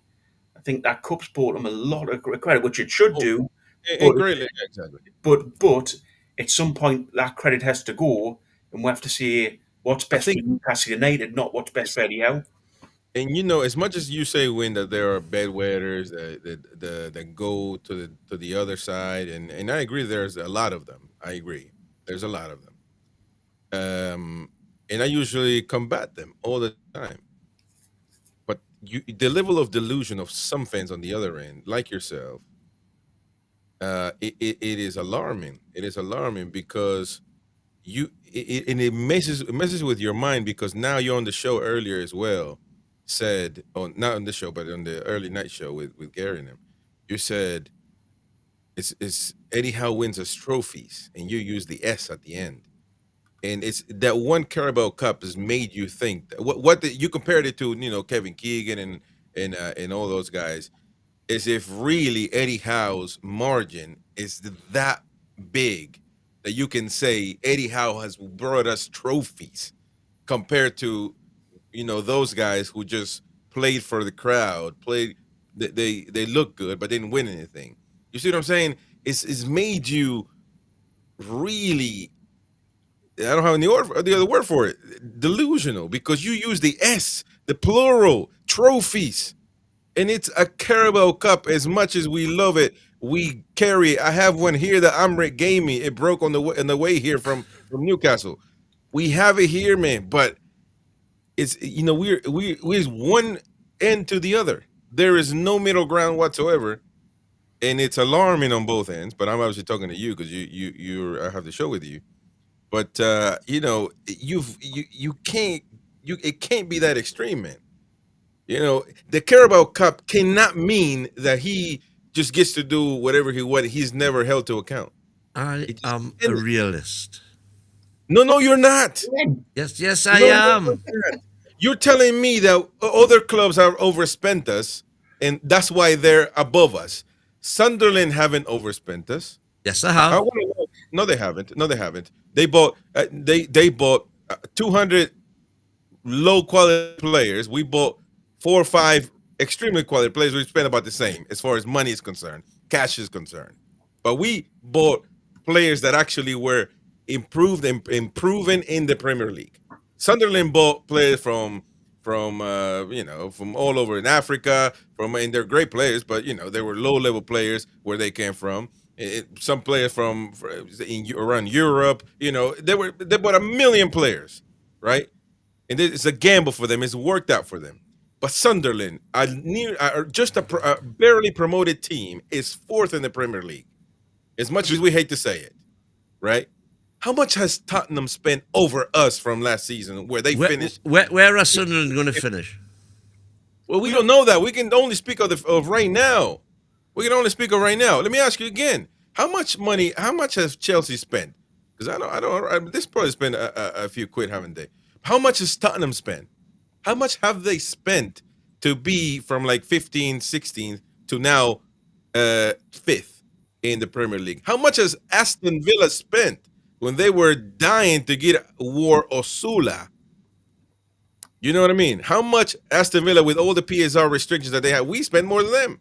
And they have clearly PSR problems, and they're 6th in the league. Man United, the club that we banter and we like to talk crap about, and we like to hate them with all our soul, power, and might. Where are they? That's where we are. We are the light blue. It doesn't matter. You bring up a graph that means nothing right now. It means nothing. We look at the table. That's what you need to be looking at. But the table has always the table at the end of the season has always and will always reflect almost identically amount of money spent on salaries, players' salaries to points gained. It's a straight line graph and has been since the Premier League started. So the Mackham's football salary is higher than ours. Is that what you're saying? No. Is Aston Villa's higher than ours? No. With that graph you just brought up. Aston Villa's is, yes. With that graph you just brought up, how many teams have we played that are below on that, and how many we played that are above we? Is it only Aston Villa who've paid that have spent more than we? And Tottenham. If you look at the rest of them, every single Tottenham. one. But Tottenham were low. If we didn't have those relegation teams, they probably would have been relegated, which would be astonishing. They would have been in a relegation fight. But what's your point? That's what I'm trying to tell you is that's where we are. Get used to it until we get more money through the door. But if you look at that graph, even again, if you look at that graph, where we're in the league isn't. If you look at the graph you've put up, we're in 13th place. We're not in 13th place on there. I mean, it's unbelievable. Trying to put but the table isn't finished. The league isn't finished yet. We're talking about now. We're talking about when the league's finished. Man City, Arsenal, Liverpool, Chelsea, Man U, Tottenham, Villa, Newcastle. That's where we are. Get used to it until we get more money. Where's Bournemouth on your graph? Where's Bournemouth? Bournemouth. Oh. Don't worry, we'll play the music. We'll wait on you. Right, who's BTD? Or Brentford? Yeah, Brentford. So Brentford Bournemouth are 5th bottom. 5th bottom. And so they're above us now, right? And Brentford are above us now and beat it like a drum on the weekend. How much have they spent? Bottom. How much have they spent? Brentford are bottom. Yeah. So no, just give me a number. Just give me a number. How much have they spent? How much is the salary? Their salaries are currently 80, just under 100 million. Everybody south of Nottingham are on 100 million. Everybody below Nottingham is south of that, and Nottingham are next to us. Yeah. So in other words, we are knackered. That's the truth. But Man City are 220 million. Arsenal, yeah, talking 190 million. No. You're talking Liverpool, about 180 million. You're talking about Liverpool, Man City, Arsenal. I'm not trying to be them. I'm not entitled like you think we are, or we are not, I'm saying, to think that we should be beating Man City or we should be beating Arsenal to the title or we should be beating these teams. No, I'm asking you to win more than 4 games away this season, or we actually haven't won since, I think, last year sometime. I don't even remember now. I've only played 5 games away this season. We are in bad shape, Win. We're in bad shape. That's what you're not understanding. You don't just because it's not there to understand. We should grab that graph that you have and just take it to the game and put it right there. Hey, we should win because the graph says so. We should beat Brentford. We should beat Bournemouth. Whoever is below us, we should beat them because the graph says so. Yeah, but we haven't played the identical teams to the teams above us. Come on, man. You're complicating the game, man. You're complicating. Listen, The season is judged after you've played 38 games, which is why all the nonsense about us scraping into the Champions League last year is nonsense. That is decided over 38 games where you play every team twice. And what that does is it shows you at the end of the season where you're going to finish, and by and large, it'll reflect almost linear. Unless, as in the case of, for example, Bournemouth, they've got an excellent manager, so they are overperforming. Crystal Palace, near the bottom, excellent manager, they are overperforming. Brentford, right at the bottom. Who says Crystal Palace is near the bottom? Who determines that? I'm saying on the salaries paid. So now we're overperforming. They're overperforming. They're overperforming. Of course they're overperforming. So that's how you look at football, really. You look at a graph, and that's how you say they're overperforming, underperforming. It's unbelievable win. You can't be thinking this way. Well, you can call it what you like. I'm telling you, it's a fact that in the history of the Premier League, the teams that spend the most money on their players' salaries win the most points. Leicester City. I'm saying football is football, Bogey. You get the other. That's one in how many years? How long's the Premier League been going now? That point, Leicester City, and when and Leicester City overperformed. And when we spent the most money, we didn't win the league. Well, so did we underperform then? Your lovely team, your greatest team of all time, I believe we did underperform because we were the biggest spenders then. And that's how easy it is. That's how you simplify football. It's great. You show the graph, and that tells you where you should be at every year. It's unbelievable, man. That at 7 years, how is it unbelievable? Can look at you with a straight face and tell you that it is insane. I'm telling you, it's diabolical to think that way as far as football. No, it's insane for. Well, first of all, then that means bedwetters to think that we should be on this super high level plane that we're not. When have you ever heard anybody here say, it's me and Boki and you, by the way. So when have you ever heard Champions League, if we hit the Champions League, that's overperforming. That's insane. That wasn't your argument at the start of the season. What do you mean it wasn't my argument? Your argument was that we had to be 3 points within Champions League. When we Absolutely, I still maintain that. So hitting Champions League has to be the target. Of course, it's the target. You don't want to go backwards. This is what you're happy enough to happen is you went actually from 5th, 7th, and now we're down to 9th, and it's all just to keep Eddie Howe in a job. It's all just so that you can say, "Oh well, it's fine because that's the level we should be."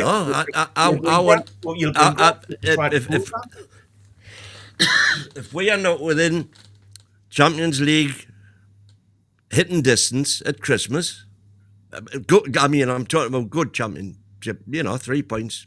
Yeah. Take that because it's very, very tight there. 3 points, probably. 6 points, give or take, because of the cock-up window we had and all that. You can give them some leeway for that, a little bit of leeway. But if we're not, no, because then we need to go and find another manager who's going to overperform. And there's plenty of examples of managers who are overperforming. Come on, man. What are you, man? This is just criminal. When was the last time Eddie Howe overperformed as a manager? Take out the cup final. Has he overperformed this season? Every season. Has he overperformed this season? Well, this season's not over yet. But I'm not saying it is. At this point, has he overperformed? You realize certainly not. No, I'm saying it's been a poor season, but it was a poor season last season at this time.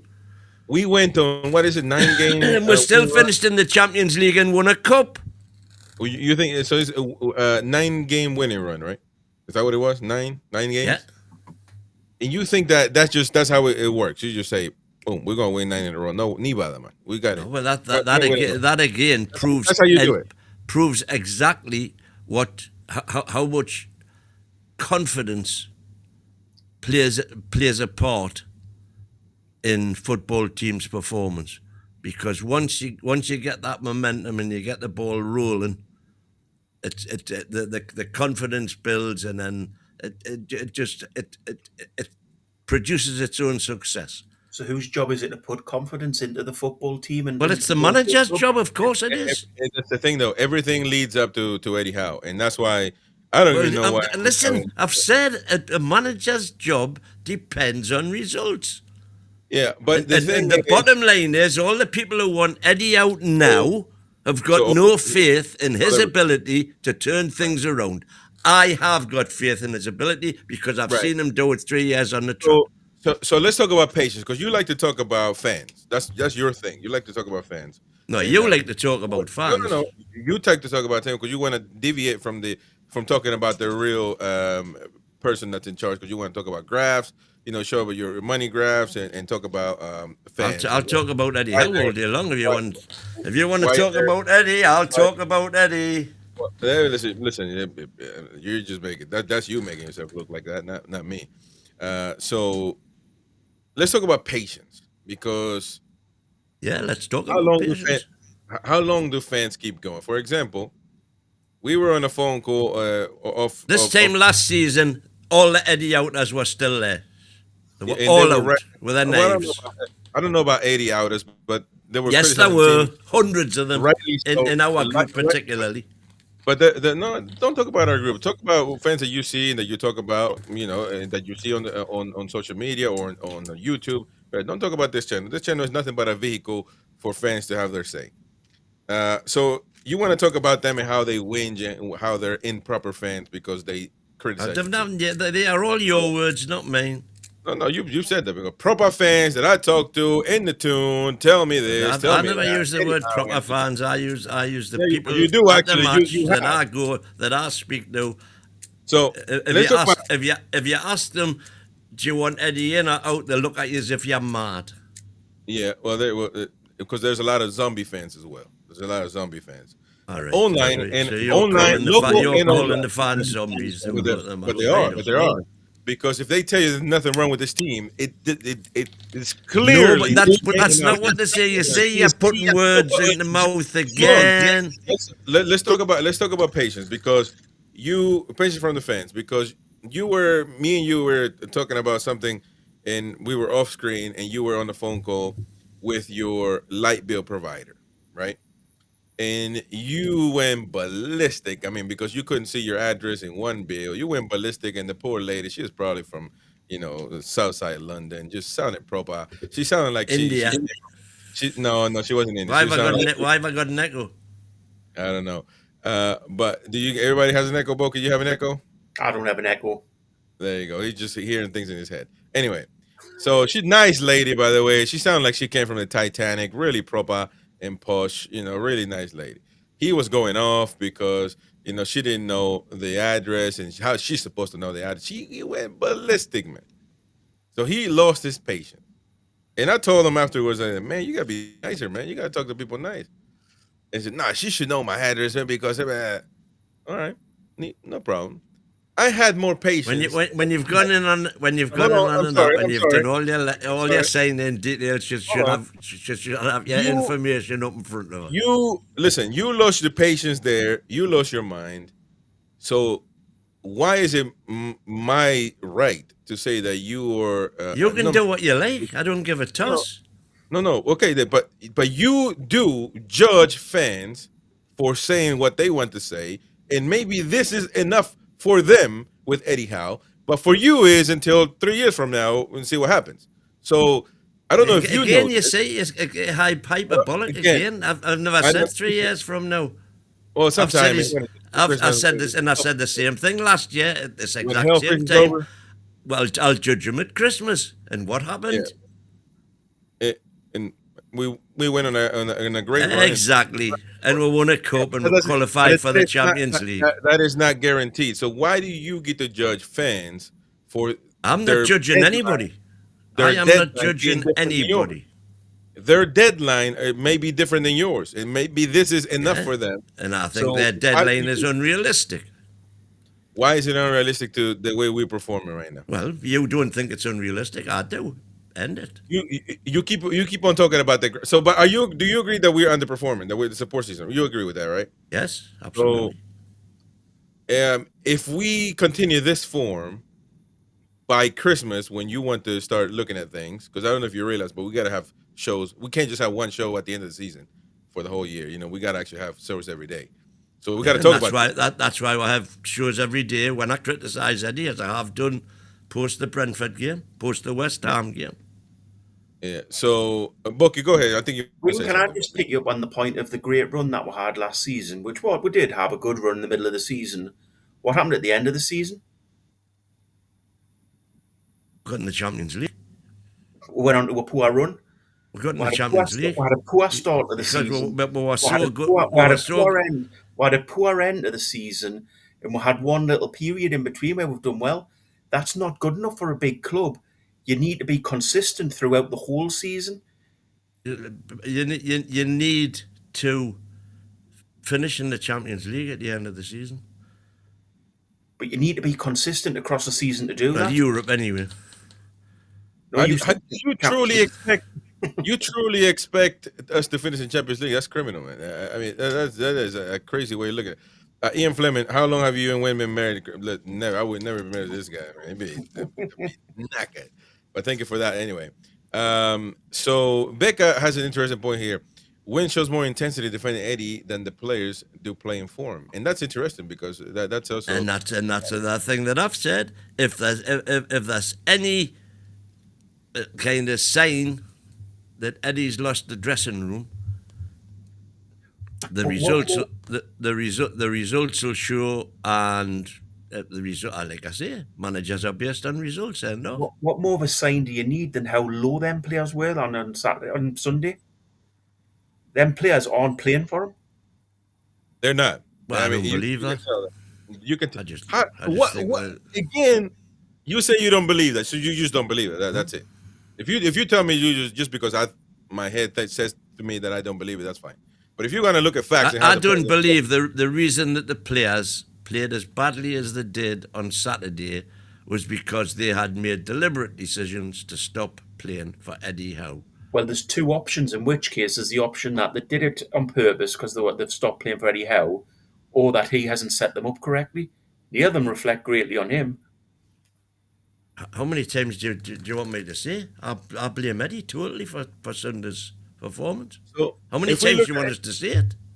But the thing is that you say that, and then when you defend them, you regress. You take 1,000 steps. What do you mean when I defend them? Yeah, what you do, you're defending them into, you are defending them. That's what you do. I'm not defending. I'm saying, give him time, because every time in the past we've given him time, he's turned around. We've given him time. We've given him time once. That is defending him. We've given him time once. Yeah, well, if we could have sacked him when everybody wanted him sacked this time last year as well. No, but then would we got in the Champions League, and then would we got won the Carabao Cup. Prove a point. We were exactly in the same position last year. He hasn't learnt. He hasn't got any better at the start of this season than he did at the start of last season, or he did at the start of the season. Would you be happy with another cup and finishing the Champions League this season? Because I'm bloody sure I would. Come on, man. Well, there you go. But how do you know? Are you going to guarantee me that? Where do I sign? Because I want to sign it too. I want it. So who guarantees us that? What are you on about? You keep talking about. Are you guaranteeing me? Are you guaranteeing me that by sacking Eddie and getting somebody else in? I didn't say sack him, by the way. I didn't say sack him. Chris has never said. But you can't. The problem is you can't think that. Yeah, of course, if he wins the Champions League, he can stay. But it's a no-brainer, man. But that's not critical thinking. You're just assuming that we can win. You and your critical thinking. Do you think you're the only man in the world who does critical thinking? Doing more than you. No doubt about it. You think you do? No doubt about it. You're saying that if we win the Champions League and if we win a cup, when have I said if we win the Champions League? But you're saying how can you realistically say that we can finish in the Champions League right now? I said qualify for the Champions League. Yeah, qualify for the Champions League. How can I realistically say it? Because he's done it twice in 4 years. No, he's done it once with worse squads. No. The first time, use your cup button. The first time that we qualified for the Champions League, we didn't play these draws. We played excellent. Yes, last season is the only time where he got time and he was able to get it done because we went on an incredible run and we barely make it at the end because Aston Villa lost. So it's not like we were great finishing the season. Reason we got in the Champions League the first time was because we had an excellent defense. Don't cry, man. Don't cry. We're gonna give you time. Don't cry. Div and cry, man. It's not that deep. Div and cry. Love it. I'm just saying, man. But let's take a look at. I tell you what. Let's go to the chat. I'd already muted myself. People are obviously in preparation for me cough. People are drive a man to coughing. Let's go with some star chats here, or certain folks having their say, because this is a fan channel and this is this is a proper Toon fan channel. All fans get to have their say. Jordy Dan up in Jordy up in Scotland says we are a huge giant sleeping. I think you guys read that one, didn't you? From earlier on about we being this level. I agree with you, by the way, like 100%. His win standards is 9th. He didn't even say 10th, to make it even. He just said 9th to make it a little bit better. So he expects to stay. He expects Liverpool standard, Man City standard football. Again, you keep lying and scamming fans by telling them they expect to be Man City, to be Arsenal, to be Liverpool. Nobody ever said that. Nobody. Chris, he has to keep it as an odd number, so when we get down to 17, we're still stay up. Well, he's oh yeah, I forgot about Roy. We gotta send Roy the link so he can put you in your place.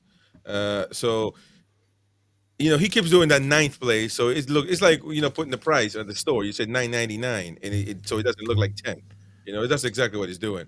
So trying to and deceive and scam the fans, but we're not gonna let him. We're not gonna allow him to do that here. Let's go with some chats here. Aaron Kane. Similarities to last season, he deserves time to try to change it around, but I believe he's taken us as far as we can. That's fair. That's a fair point. Fair point. Corey Dean says Eddie still has plenty left in the tank. Poor player performance and failures by boardroom at the end of last season has cost us, but his in-game management needs to drastically improve. Couldn't agree more. Is that our Corey? Yeah, that's a Corey Breakfast Show every day on this channel. Breakfast Show 8:30 from 8:30 to 10:30. AM UK Breakfast Show with Corey and Rational Thoughts. I want Eddie to succeed, but it's impossible to ignore that he's not dropping his favorites and it's costing us heavily. Is he that persistent or not changing his way, even if we keep losing? You laugh at Ashington.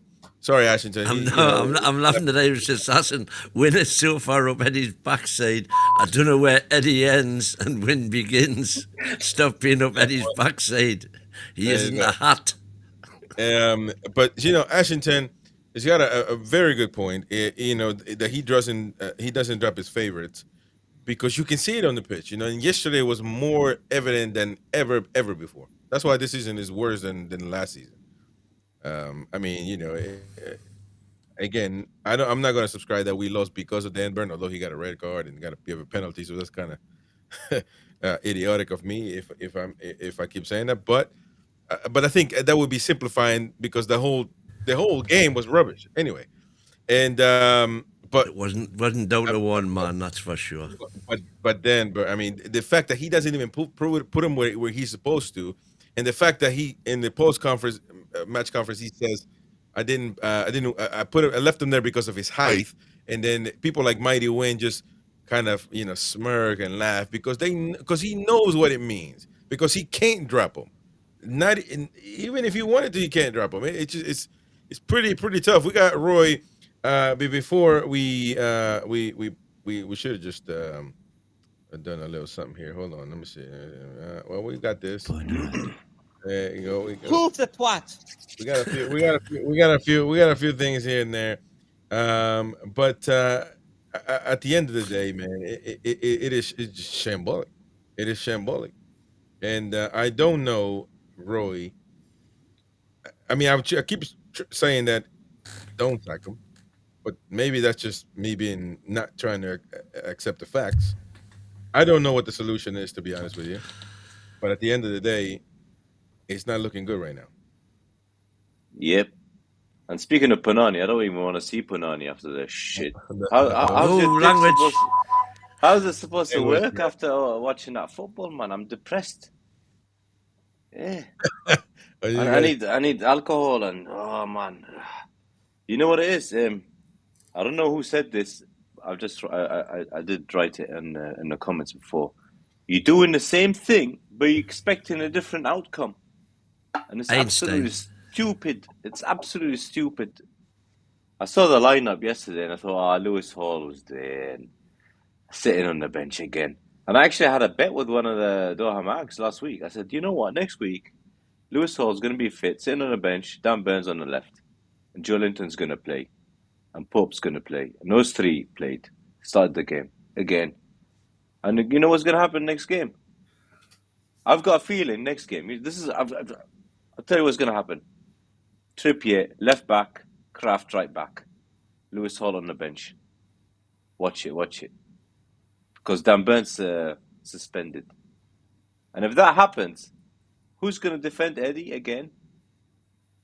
No, if that's the starting lineup, not me, unless someone's happened in training, an injury, relapse. He's lucky because the next game is Man City, and even in a top Newcastle form, there's no guarantees beating that team. So that's a get out of jail card for the next game.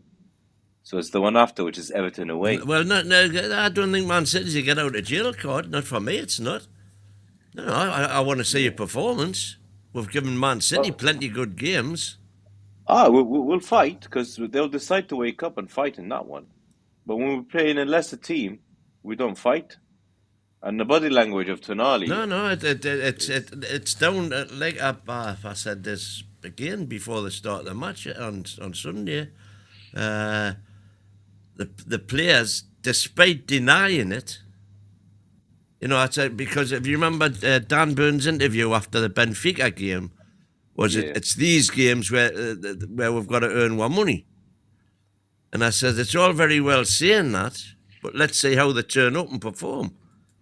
And they turn up at these games, but like some of the fans just automatically expect that we're going to turn them over because they're Brentford. And they're not up for it in the same way. When? You know what I expect? Do you know what I'm entitled to as a fan? The players to just give a damn. They don't even play like that. Absolutely, the famous banner. We don't demand a team that win, but we demand a team that tries. You keep talking about fans, entitled fans. I haven't met one yet because they're whinging about West Ham, about Brentford, and about the whole season. Where I'm sitting next to one here. We weren't even bothered to play. And that is what fans don't want to see, and they're entitled. That's what they are entitled. That's what they think they're entitled to receiving from the team. Not that crap. And that is what we're getting. Nobody's ever came here. I've never heard anybody here on this channel. I don't watch any other channels because I'm too busy. But on this channel in particular, I've never heard one say, I want to be Man City, we should be winning the league, or we should win the Champions League, we should be second in the league, we should be first. Not one. So where are these entitled fans that you're talking about? On this very channel, I have heard hundreds of fans saying hundreds of times, we should be beating the likes of these against numerous clubs. We shouldn't be getting beat off the likes of these. Oh, yeah, we shouldn't. Yeah. Well, that's football. Hello. That's a different argument, Win. Yes. We shouldn't get beat off the likes of Brentford. We definitely shouldn't be. Leeds. I rest my case. Out of the babes and sucklings. No, but you acting as if fans are saying that we should be winning the league. No, nobody said that. No, they're saying we shouldn't be getting beat off the likes of Brentford. Well, we shouldn't.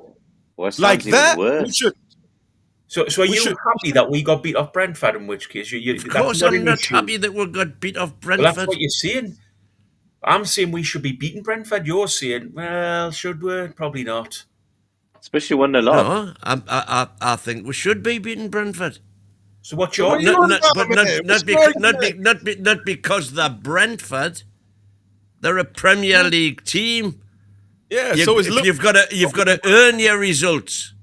You don't So just Luke automatically beat. That's the problem. That's the attitude the players are going out with. We're going to beat these. Obviously, we're going to beat them because we're better than them without putting the graft in and putting the work in. And who's that down to then? It's down to the players apart from anything else. Down to the manager to make sure that it's not the manager doesn't kick the ball. The manager doesn't misplace passes. No, the manager doesn't misplace sitters. He's got a point on that, by the way. He's got a point on that. He has, but he trains them, and he can see that things are going wrong, and he doesn't change things. But now I'm going to come back to Eddie Howe again. If the players are not doing what he's telling them, if the players are not doing what Eddie Howe's instructing them, then get them the heck out and show them. I'm not even saying that they're not doing what they're instructing. They're just not doing it very well. No, man. This can't be the instructions. Playing like this cannot be an instruction. Of course it can. Well, hallelujah, for a bit of sense. Exactly. They aren't playing the instructions, playing the way they played on Sunday. If they're not performing, then you need to make a statement. Sub them out in the first half. Sub them out at halftime. Make some kind of a decision to where it says Eddie Howe's not happy with this. Eddie Howe is clearly not happy with this. What am I saying? Eddie Howe's to blame for not doing exactly that. How will we want to know what you're saying? Because I don't think you do. I know. Roy, you want to say something? Yeah, it's. I think he's losing some of the players in the changing room already, in the dressing room. I think he's lost. I think he's lost Toon Army now, especially after the West Ham game. Taking him, we're getting beat. He puts him in right back, and then Toon Army's body language yesterday was just shocking. So I think he's lost it. Toon Army's probably thinking, I get pushed to the number 10 with Italy when we're getting beat and they need me, and he scores and gets assists. With us, he gets shoved to right back. Gordon, I think, is gone mentally. And I'm not sure is it Eddie or not, because he plays completely different with England. He's got Dan Burn behind him. He's chasing. I don't know what his chases half the time when he's there. Our fullbacks never get games now. Lewis Hall's been fit for about 2 or 3 weeks. Can't get a game. Every time he comes on, the team looks better, but it's always late because we're getting beat. Our worst 3 players now are our 3 midfielders that we always said, they were our best 3 midfielders in the league who can't string a couple of passes together. One of the main reasons, if you look at our last 2-3 games now, there's always 2 defenders on our wingers. So nothing's happening from the wing. Our midfielders are taking advantage of all that space, and they're not doing it. And Bruno's been running like a headless chicken. Doesn't pass the ball anymore. He thinks he's playing 5-a-side. Joe Linton's expired, by the way. So he shouldn't start. I think he should not start. There should be 100 other ways of sorting that team out without Joe Linton. Wissa comes back. You can play Voltemada as the 10, have Bruno and Toon Army as the 2. So it's 4-2-3-1. Play Ramsey. Do anything. Joe Linton offers nothing. You know when you play Joe Linton? Play Joe Linton against City, Arsenal, those games. When you need choppers on the pitch. Yeah. So, go on, mate. Yeah, and Dan Burn should not play on the left again. I mean, how many times you get warnings in the same game? And warning after warning, and a penalty. We were lucky we didn't get that penalty, and he still kept him on. He got a yellow card, still kept him on. And it looked obvious. And it's not the first time. Remember that season before? We were screaming, can't play him in the left. And he was getting bailed out by Joe Linton and Willock when Willock used to play football. Now it's not happening anymore. And you look at the team, it's almost the same team from 2022. It's the same faces. Every single other team now looks completely different from 4 years ago, and ours looks almost the same. And don't get me with the numpties down the road. When you buy 11 or 12, how many players they bought? 12 or 13. They look like they've been playing together for 10 years. And ours look like they've just... Let's hang on, though. You've just made an interesting statement there. The same team we had in 22-23. But not surprising, considering for 3 of those windows, We couldn't buy anybody. Well, we spent loads. It was only 2 windows, but we kept adding players, and it was all bad procurement. Like this summer, I think Chow was really good, a good one, and Baltimore. The rest of the money was wasted. Chow is Chow. You've never even seen Wissa yet. Well, yeah, but you know what? The fact of the matter is, we could have spent.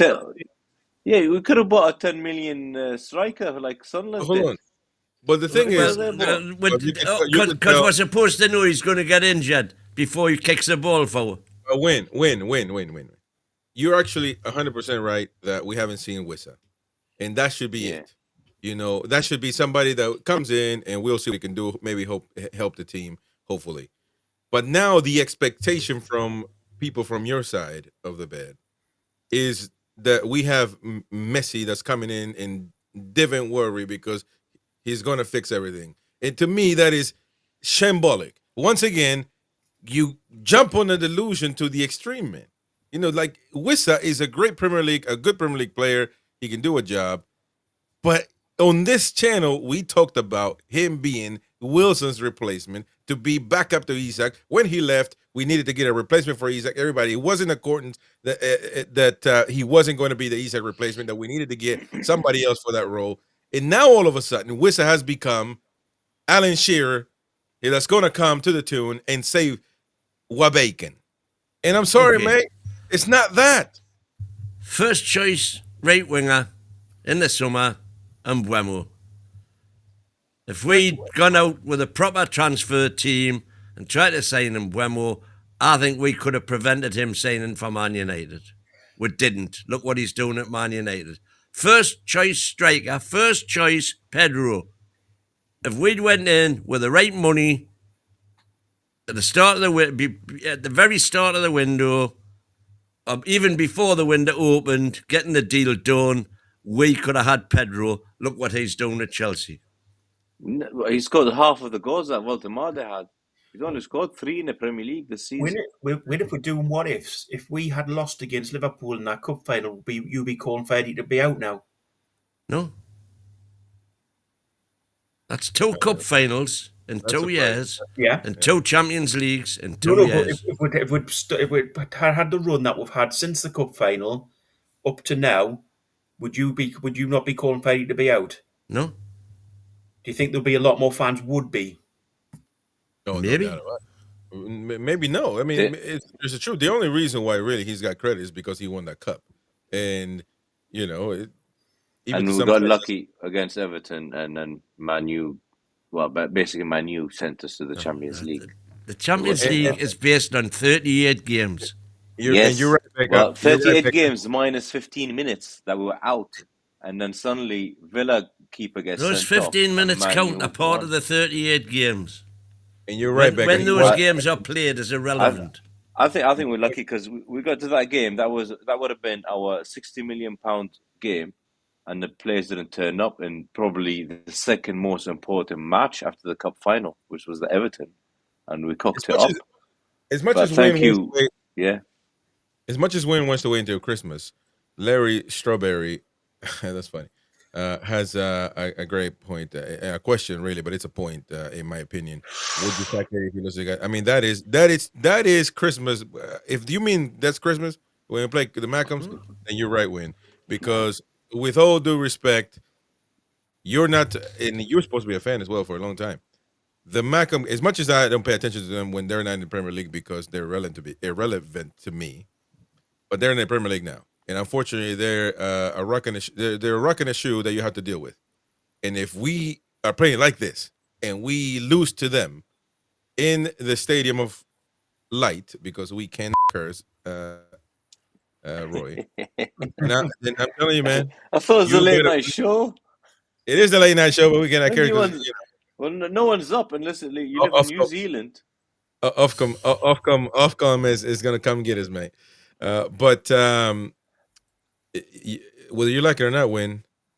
But that's going to be it. I'm telling you that is the more realistic deadline that nobody's really talking about. I don't think the Saudi owners realize how big that game's going to be. I mean, and a lot of fans are going to turn if we get thumped. Because here's the thing. Yeah, I think you're right a lot. Well, you're asking me if that particular result would turn me, and I'm saying no, it wouldn't. Oh, nothing will turn you, man. We already know. But how many managers have we had sacked straight after the derby? Everybody goes on about this. Exactly, there's been one that was brutal, and again, that wasn't even for the Mackems. Basically, it was for dropping Shearer. Yeah. But the point is, though, and we in my time in this last 20 years, we lost to them almost every time. Really, there's only a few times that we won. So I mean, in reality, but we've always been rubbish, and the humiliation now, because Newcastle United is everywhere now. Everybody wants to talk about Newcastle United. You got Man United. If we beat Man City, Marseille, Everton, Tottenham, Burnley, and Leverkusen, and lose against the Mackems, I couldn't give a toss. I wouldn't mind, but we're not going to win those games. You keep on doing this. The thing is, if we were playing good, then yeah, you can. Your the way you. I am basing my nothing sense on Eddie turning it round, which he has always done. He's only done it once. In very similar circumstances, with all the knives out and everything going on. No, he only had the knives out with different reasons for them. That's the thing. You're lying, though. You're lying because I'm not lying. The only time he actually was under pressure was last season. One season ever. He came here when he was in the relegation. We were in 12th place. Yeah, we were in relegation battle, but nobody knew. No, I'm on about last season. Last season when we were in 12th place, all the Eddie outers were out. One season. So don't stop saying that always, every time, because that's none. It's just one time last year, and we barely made it. And the year before, when we had all the injuries. There's no. What pressure? When we finished 7th. He had an excuse. He shouldn't have to keep turning things around. Is a big point. We should be starting the season well. Why is he having to keep turning things around? Because he's doing. But you know, for God's sake, Borky, you know why we started the season badly. No, because the rat knocked up our window. Well, listen, no, it didn't. You keep on blaming. That's so easy to do. We've been bad since the end of last season. We playing rubbish, man. You blame it on Isaac. Come on, man. I understand if you were creating chances and all of a sudden you have to play Sean Neve and he is a little numpty because he can't score. And then I'm with you. I'll be right on you. With you. Yeah, I agree. He screwed us up because we don't have a striker and now we're knackered. But no, the whole team plays still haven't got a striker. No, even Asula's injured. Get out of here with that, man. Voltemata, that striker that you're complaining about, that striker that gets no touches basically all game. Every game, he barely touches the ball unless he comes down to get it. Barely touches the ball. Scored 5 goals already. It's a new signing from Germany, a small club in Germany, coming to Newcastle, to the greatest league in the whole entire civilization, according to you, and scored 5 goals, just short of Ekitike. So where's this non-striker? And was never going to be sustainable. He scored 5 goals from 5. How many chances has he been? How many chances has he missed? He scored 5 from 5. That's what I'm saying. That was never sustainable. So I don't think he's had 10 shots all season, and he scored 5 or 6 goals. Exactly, because that's not his game. Yeah, but he doesn't get any service. There's no service. Exactly, that is the issue. The service. That's not his game. No, again, man. How many services has he gotten and he's missed? I want to know that. Somebody help me. We have 200 people watching right now. Please, how many chances has he missed? Voltemata. I want to know so I can determine whether he's a numpty or not. Because I'm Who's lost. saying he's a numpty? Well, he's a striker, and you're saying he's not. No, he's not a striker. Yes, he is. He's not an out-and-out 6-yard box striker. Isaac wasn't either, and we did great with him. Because we had 3 years to get used to Isaac. So we got 3 years to get used to a player? Get out of here, man. To get Isaac to the levels he was at took 3 years of play. He got someone like 8 goals the first season, 14 the second, maybe. No, he didn't. He got 20 in all competitions the second. That's it, yeah. And then last year he got whatever it was. He scored 23. in his first game. He scored on his first game. Yeah. He's got 5 goals, man. I want to know how many more strikers have more goals than Voltemade in the Premier League. It's irrelevant. No, it's not irrelevant. You're talking about your striker, man. Settle down, man. Calm down. No, but you can't keep saying it's irrelevant. A striker is judged by goals. A striker is judged by goals. I want to know how many goals does he have compared to all the And I will not be judging Voltemade purely on goals. I think if we had... I'll be judging Wissa purely on goals. If we had proper wingers and a number 10, Voltemade would score more and more goals. Voltemade would be the number 10. How many goals at this moment last season has Isak scored? I don't know. 11 games? I think no. After 11 games, I think he scored 2 or 3. Less than Voltemade. That's when, before we turned it around and Eddie realised that Toon Army is a bit better than Longstaff. after 14 games it took him. We were all screaming because none of us played football before and none of us knows anything. And he's the elite manager who's playing Longstaff, who's playing for Leeds and is going to get relegated with them. Yeah. So there you go. Fuck this. Isak's first season with us, he had 10 Premier League goals in 17 starts. We're chatting nonsense. There you go. That's what I said. 10 goals or something. Yeah, but how's that for? How is that us adjusting to our new striker? By the way, he should have played. Don't let me talk about that cup against. And by the way, made a glass as I predicted. And I'm happy he's rotten now. Well, I'm super happy with we did well the other way with Wissa, didn't we, Edwin? That's different though. That was you cannot compare the two. No, it's calm. Wissa was virtually injury free for his whole career, unlike Isak. Sick note. Again, well, nobody cares about that conversation. We care about Newcastle United and Isak, whether you like it or not. Still today is stop doing that, man. We can hear you win. Stop scratching, man. You're a scratch-off ticket, man. You're not going to win the lottery. No worries. Give up on it, man. Give up on it. But Isak right now is still a much better striker than Wissa. So whether you like to admit it or not, Wissa is not. I'll tell you what. Let's see at the end of the season. Wissa is not the Wissa is not the Messiah. He's not going to come here and fix everybody's problems. He's not going to come here and fix Newcastle United's problems. He's going to make us an awful lot better. Okay. Well, you say with a manager that has never played unless forced to with 2 strikers, and clearly has said that in the press conference against Wolves. Because Wissa isn't the striker. So. Because Voltemade, isn't the striker. If he's going to play both, then it's going to be Joelinton dropped, and then Tonali and Bruno will have to do the 6. But you honestly you drop a winger as well. No, you can't drop a winger. So we'll play with 10 players. No, you play a 3 in midfield. I mean, you play Wissa Voltemade and you play with 1 winger instead of 2. Can I just pick you up on this, Win? If we play with 1 winger, who covers the other side? That's when you use your fullbacks and the winger can switch. So you've got 1 winger. That's a rubbish formation. Well, that's ridiculous. That's what we'll end up doing. We'll end up playing with it. We'll end up playing with it. That must be a FIFA Atari. That. Yeah, you would drop one of the central midfielders, Joelinton, and play with the 2 wingers.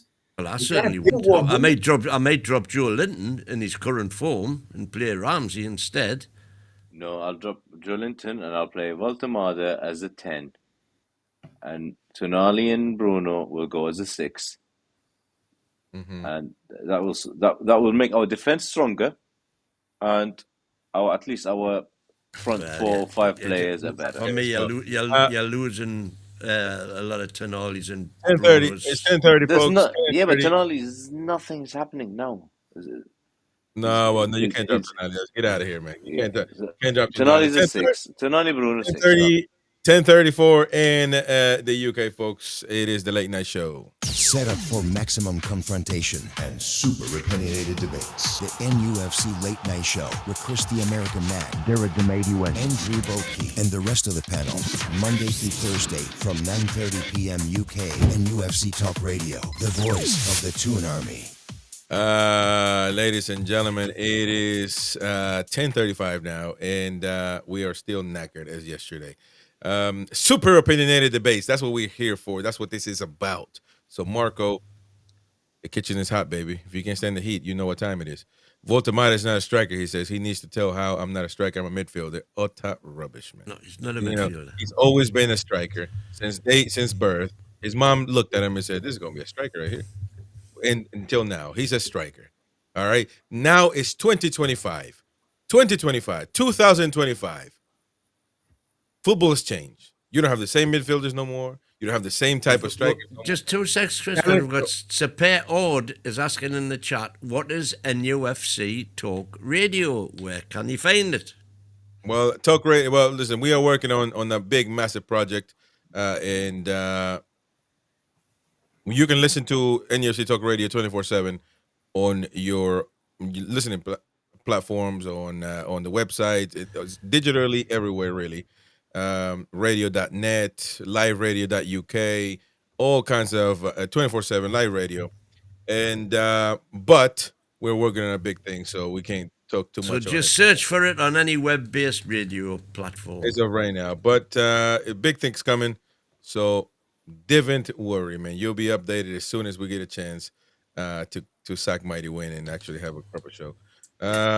Anyway, but my point was, I lost my train of thought, man. You talking about it's 2025. There are new types of strikers. Strikers don't play the same anymore. You don't have the same the Chris Wood type. They're going out of style. You have the Walter Matas. You have the Alexander Isaks, and they do just fine. They do just fine. Even Haaland doesn't play the same what are Alan Shearer or an Andy Cole or those great strikers of the past. Football has changed. Even the defensive midfielders. We got Tonali. Back in the day, you would have, well, not even so much back in the day. You had Kante, for example. Those defensive midfielders are going out as well. So football is changing. So let's stop saying that's not a proper striker. We need a proper, because nobody was talking about this when he scored his 5 goals, Voltamata, and everybody was happy and said that there's Isaac who fans asked. So come on, man. Chris, can I make a quick point on this? In regards to that, do we play the same style that Italy do? Or do we play the same style of football that Brazil do? No. Mm-hmm. So why can't these players go away to international football and adapt like that to play with other players? Why can't we do like that at Newcastle? Because we play like Kazakhstan, that's why. Well, it is. But Tonali is a different position, man. Almost every single player is in different position. Me name Borat. Come on, man. Hey, look, a question for Bilbo. Bilbo, I haven't seen you in a while, mate, from the live chat on YouTube. When you say that Eddie Howe will always get us out of the slump, hope so, but he was doing this at Bournemouth, and eventually his luck ran out. You can only play with fire so long, man. Well, that's the reason I put that up was because you're saying eventually his luck ran out. I don't believe Eddie has achieved what he's achieved by being lucky. I think it's all been down to hard work and intelligence, and I don't think you run out of that. But let me tell you this though, because Eddie Howe, as far as I know, has spoken about the fans twice. One time, as far as the defense of how they cheer and kind of getting the message to the fans to be, to be positive, we still need their support, blah blah blah. Twice. Once when what are you talking about? Twice. When he was playing Longstaff instead of Tonali, the fans booed. They were tired of it. Me and Roy were going at it at the time, actually in the greens against you and the lot. Boki wasn't there yet. And you said that no fans, they're with Eddie, blah, blah, blah. But on the away end, I think it was against not Bournemouth. I think it was Brentford. It was against the Red team. Brentford last season. It was Brentford. Again. That was his last game. They booed him. And Eddie Howe came out and said, yeah, I understand the fans' frustration, but we need, we would appreciate if they show their frustration after the game. But, that type of message, that was the one time. And then yesterday, when he was speaking to the fans again, more or less in an educated way, to not do that. There's a reason why that's happening. Because fans right now, and when you start hearing that the song, that he ain't got a clue. Absolutely. And let me tell you something. When the divin got a clue come up, you know what time it is. Do you know what time it is? A win. Come on, man. And you were saying that I think you were saying sometime that but they didn't finish the song. They ain't got to. When they finish the song, it's over. When they actually say "sacked" in the morning, then it's over with the fans. So you don't want them to finish the song that they started to sing, but of course, as the fans walked towards them, they said, "All right, we're not going to finish it. We're going to keep clapping the players." But they're because they were clapping the players. The message "you don't know what you're doing" was going to Eddie Howe. No, but the players came to him. They come to him. They come to. And when the players came across, they clapped the players. Of course, they did. Because they were like me, they were blaming Eddie Howe. So, but the patience is running out. Patience is running out. And let me look at the poll right now. It's apparent that patience is running out. The poll right now. Mine isn't. Yeah, so the thing is, when is PIF's patience running out? So the poll here is Newcastle United in crisis. Why I'm on says 47%. Not yet. There's still time. Says 36% and 17%. Oh no, sorry. Yeah, not yet goes to 36%, and then knee chants overreaction from fans. That's 17%. So, are we in crisis? 47% say yes, and there's still time. 36%. So we could be in the bottom three next week or the week after. And again, when we'll tell you could that be in the top six next week. No, we were 6 points away or 7 points away. Not next week. We wouldn't have played a game next week, but if we're somewhere next week, then something dodgy is happening around. Yeah, but when people say he's going to turn it around, can somebody give me an example? What is he going to do? Like, I don't know, because get the same 11 fired up. That's not going to turn it around. But just get the players to perform to the levels that we know they are capable of producing. Can I just think as well on the poll? I don't think it's the club that are in crisis. Newcastle aren't in crisis. I think it's Eddie Howe's management of the club and the way the players are playing that the crisis is at. So as a club, we're not going. Let's face it. Even if we go in the bottom three, we're not going to go down this season. I might regret saying that, but we're not. No. But chance. The reason that we're in crisis is because of the way Eddie's managing the team. Yep. The problem is the way the players are playing. I mean, it's very, very dramatic the way they go from one game to another. I mean, Byrne was talking about in the press conference for the Champions League that we need to kind of earn our money against the Brentfords, against the West Hams, etc. So there's clearly a lack of motivation from these players. Which, again, I don't think words are cheap. Yeah, where's it cheap? Where's it cheap? You got to get it. You got to get it done. No doubt about it. And they have to look in the mirror because they're performing really, really bad. But people. I think I was reading some of the comments from the match reaction. Some of them were saying that how can I blame Botman instead of Byrne first? And that wasn't the case at all. But Botman had a shocking game yesterday as well. I mean, a really extremely bad game. It cost us that last goal for whatever it mattered, because it didn't really. But at the end of the day, and he hasn't been playing that way. So the only player that's salvable, the only player that plays good every night is Chow and Tonali, except yesterday. But other than that, everybody's rubbish, man. They played bad like they want to. And you can again come around and blame that on Eddie as well. But that also could be an easy cop out for the players. So, but I think another point worth making as well is how many of Eddie Howe's leadership team that he's got in this squad, this team that he's put together, were playing yesterday. I think all of them were they? A majority, apart from Lascelles. Yeah. Well, Joe Linton as well. He didn't. Joe Linton started, didn't he? So.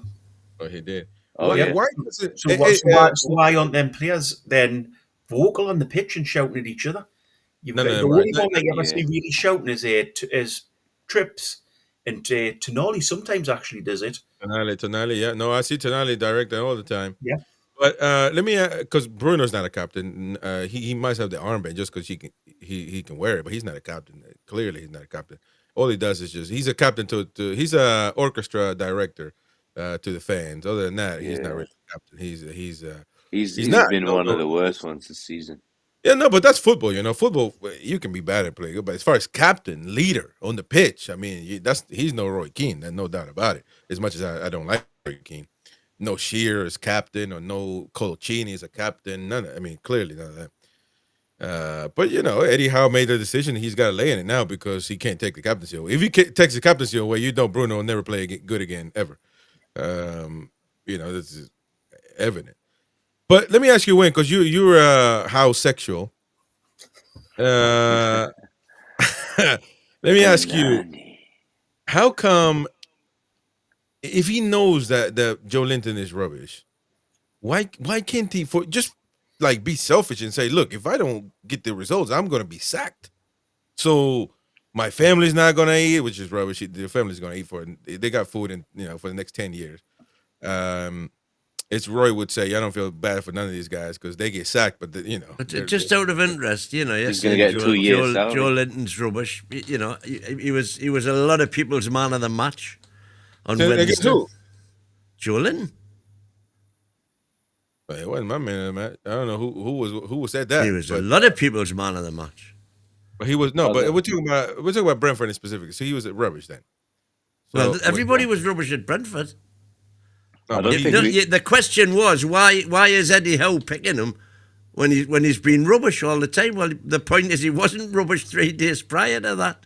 But he was against West Ham, and he doesn't give you quality. And everybody was rubbish against West Ham. No. But what are you talking about? You can't change 11 players, man. You can't change Tonali. He's your best player. You can't change Voltemata. He's the only striker you got up front. You can't change. So out of those players that played against Benfica, that played against West Ham, and then played against Benfica, of which J7 was one.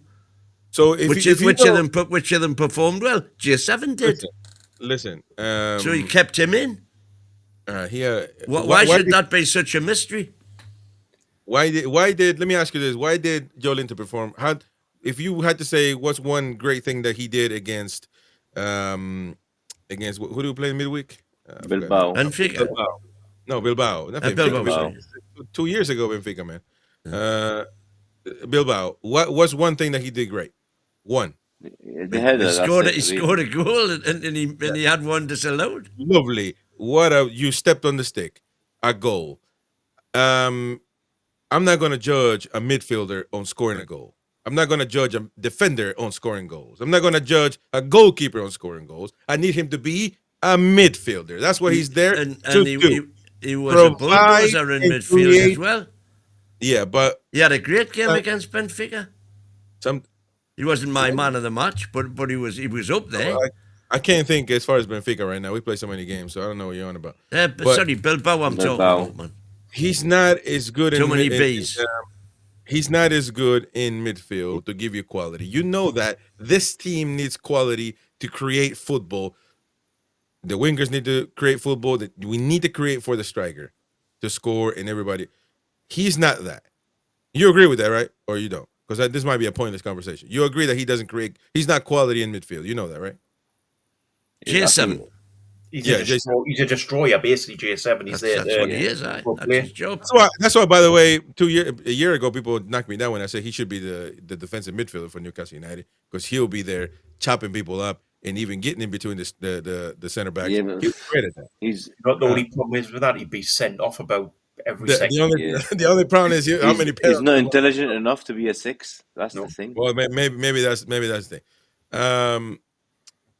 But so if we need the midfield needs to be a quality midfield, why won't Eddie change anything to be proactive to say we need to play good? Let me make these changes. Why won't he do that? I'm asking you, Win. Why won't he do that? Why won't he change what for what? Anything to make the team better. Come on, mastermind. You tell me why won't he change, for example, that for that? I know. If you're going to ask a sensible question like why won't he drop Dan Burn and play Lewis Hall at left back, I'd say if Lewis Hall is fit, no reason at all not to. So I was talking about Joe Linton. You better ask Eddie Howe that one because I can't answer that question. I was talking about. On the other hand, you're going to say, why does he persist with Bruno, Tonali, and J7 in midfield? I'll say because they've stood us in very good stead for a long time now. Tonali and Bruno has to a certain extent, Bruno, but Joe Linton, you think that he's the same quality as the rest? No, I don't think he's as good as the other two. But so if you're lacking quality, he does a different job. But does this not prove my point from the transfer window when I said when we signed Ramsey and you said, oh, he's a better bench player than Longstaff, that we shouldn't have looked for a bench player. We should have been looking for someone to replace Joe Linton, and Joe Linton becomes the bench player. But if you wanted to replace J7. In the form he was in bloody good form last season. Everybody was saying last season we're the best midfield in the country. But I didn't say replace J7 in regards to the squad. What I'm saying is keep Joe at J7. You said replace him in the team so that he goes on the bench, right? Yeah. How much is it going to cost you to find a J7 and replace him? Well, we paid 44 million for You're not going to get another J7 for 44 million. No, but another 20 million. When I'm not asking you to sell J7. I'm just asking you to put him on the bench. Well, I think you should. Again, I said before the Brentford game, we should be dropping J7 and playing Ramsey. So why are you arguing? That was my team. So why are you arguing? You should say I agree with you. It's arguing. You're the one that's arguing. No. I asked you a question about J7 because I thought you wanted him in. So now that you want to, well, why can't you just say that? Roy, you wanted to tell me because here's the thing. Because I think against the likes of Brentford, we shouldn't have needed a destroying midfielder of 3. I don't we should be going at them. So we need an attacking midfield. J7. Next week against Man City all day long. Yeah, Roy. Why do you think that Eddie Howe doesn't like making drastic changes to unsettle things and try new things? Because you said you had a theory. Yeah, he's a one-trick pony. It worked, and he stuck to it, and it's the same formation for 4 years now. The other clubs got shocked. You remember? It took him about mid-January when he took over, and once Trippier and Bruno and them joined, and then suddenly that 4-3-3 was created, and it worked. And the teams, we shocked everyone for those 3 and 4 months. The following season, it worked, and we kept going. We got to the cup final, and everybody was there. It fit. Qualified for the Champions League. Go to the Champions League. Following season, same thing. And every single team now knows how Eddie plays. And he hasn't changed it. Few tweaks here and there, but it's still 90% the same. Livramento comes So that following season, we were absolutely riddled with injuries.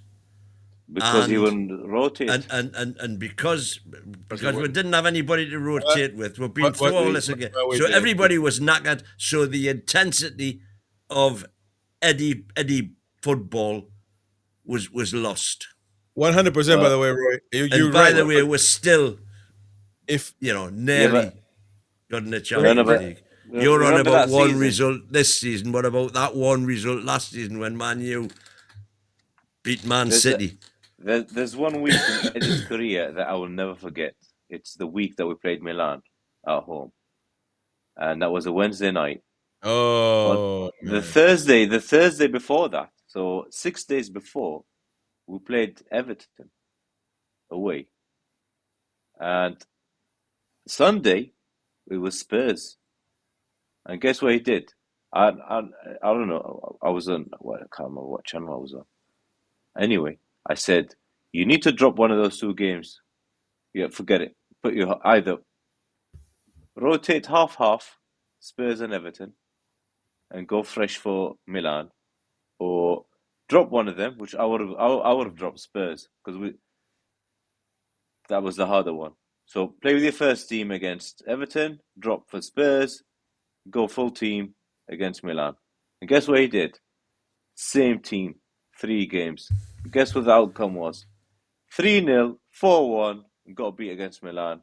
1-0 up as well, again, at home. Lost all 3. From that point, I knew one thing.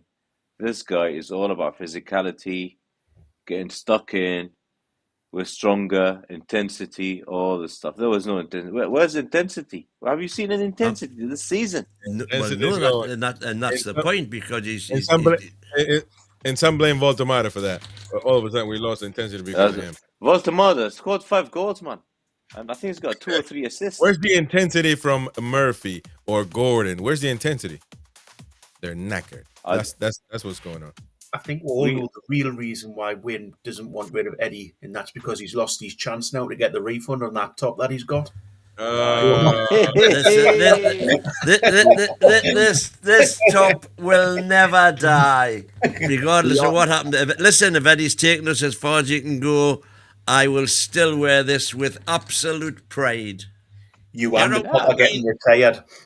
Yeah, there you go. Thing is, we criticise because we want the team to win. Because right.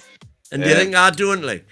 Yeah, and it's not. What's happening now? It's not working. I don't now. After today, I don't think you do no more, because when we asked you earlier, somebody asked you what do you think is wrong with Newcastle? You said burnout of Eddie. He's worried about Eddie Howe being burned out in his feelings. Yeah, I'm worried about Eddie's burnout because that and the effect that has on the team. Yeah, but we gotta go. Guys, finish your point. When Eddie gets sacked, he's contracted till 2027. When he gets sacked, he's probably leave with about £6-7 million, if not more. Worth every penny. Give me £7 million with a tub of KY jelly, and do whatever you want, mate. Proves that I want this. Never. I've always said it. Never. I work in a football team, man. Half of them are pricks. So don't feel sorry for those millionaires, because none of them care about us, man. I'm telling you now. All I care about is Newcastle United, not these coaches or any of the players. Since Andy Carroll left, I never cared about any single player leaving, and I've learned my lesson. We gotta go. But let me just get through some comments here. Unfortunately, we couldn't get through all of them. Let me see. Aaron says Bournemouth new manager sold all 3 players. What's the excuse? Absolutely nothing. Janiesta, Bournemouth fans aren't missing Eddie Howe. That's for certain. Ashington, Wynn probably thinks we play spectacular against Fulham at home. He probably does, to be honest. Good answer. Chris, I'm gonna start cursing in Spanish any minute. And Foxy says, love your win, but this is going down as another generational stinker from you tonight. Janiesta, Win, would you want Howe out if we are 10 points behind 4 spot come New Year? Absolutely. Well, quickly, there you go. Adrian Pickett, you've got an echo in because you keep talking the same crap. There you go. Big Nick fan, we have to wait at least until Wissa is on the scene, surely. Let me see more here. Pont Mags, we are going to be in the same conversation as Wolves, Leeds, and Burnley in a few weeks. Man, that is catastrophic. That I don't know how to say this guy. Bain says Bainlim. Banili Umduli, I think. Umdaluli. Something like that. Quite unfortunately, the squad reset we have been praying for will happen against Man City. If we lose badly, Eddie will have the excuse to bring back Pope, Byrne, and Joe Linton for the next match. Adrian Pickett says, if we think J7 is a great player, no wonder some think Eddie's a great manager. Well, there you go. Anyways, folks, thank you very much for joining us. Don't forget to smash the like button. It is NUFC Talk. And thank you very much for joining us. See you on the next one, folks. Bye-bye.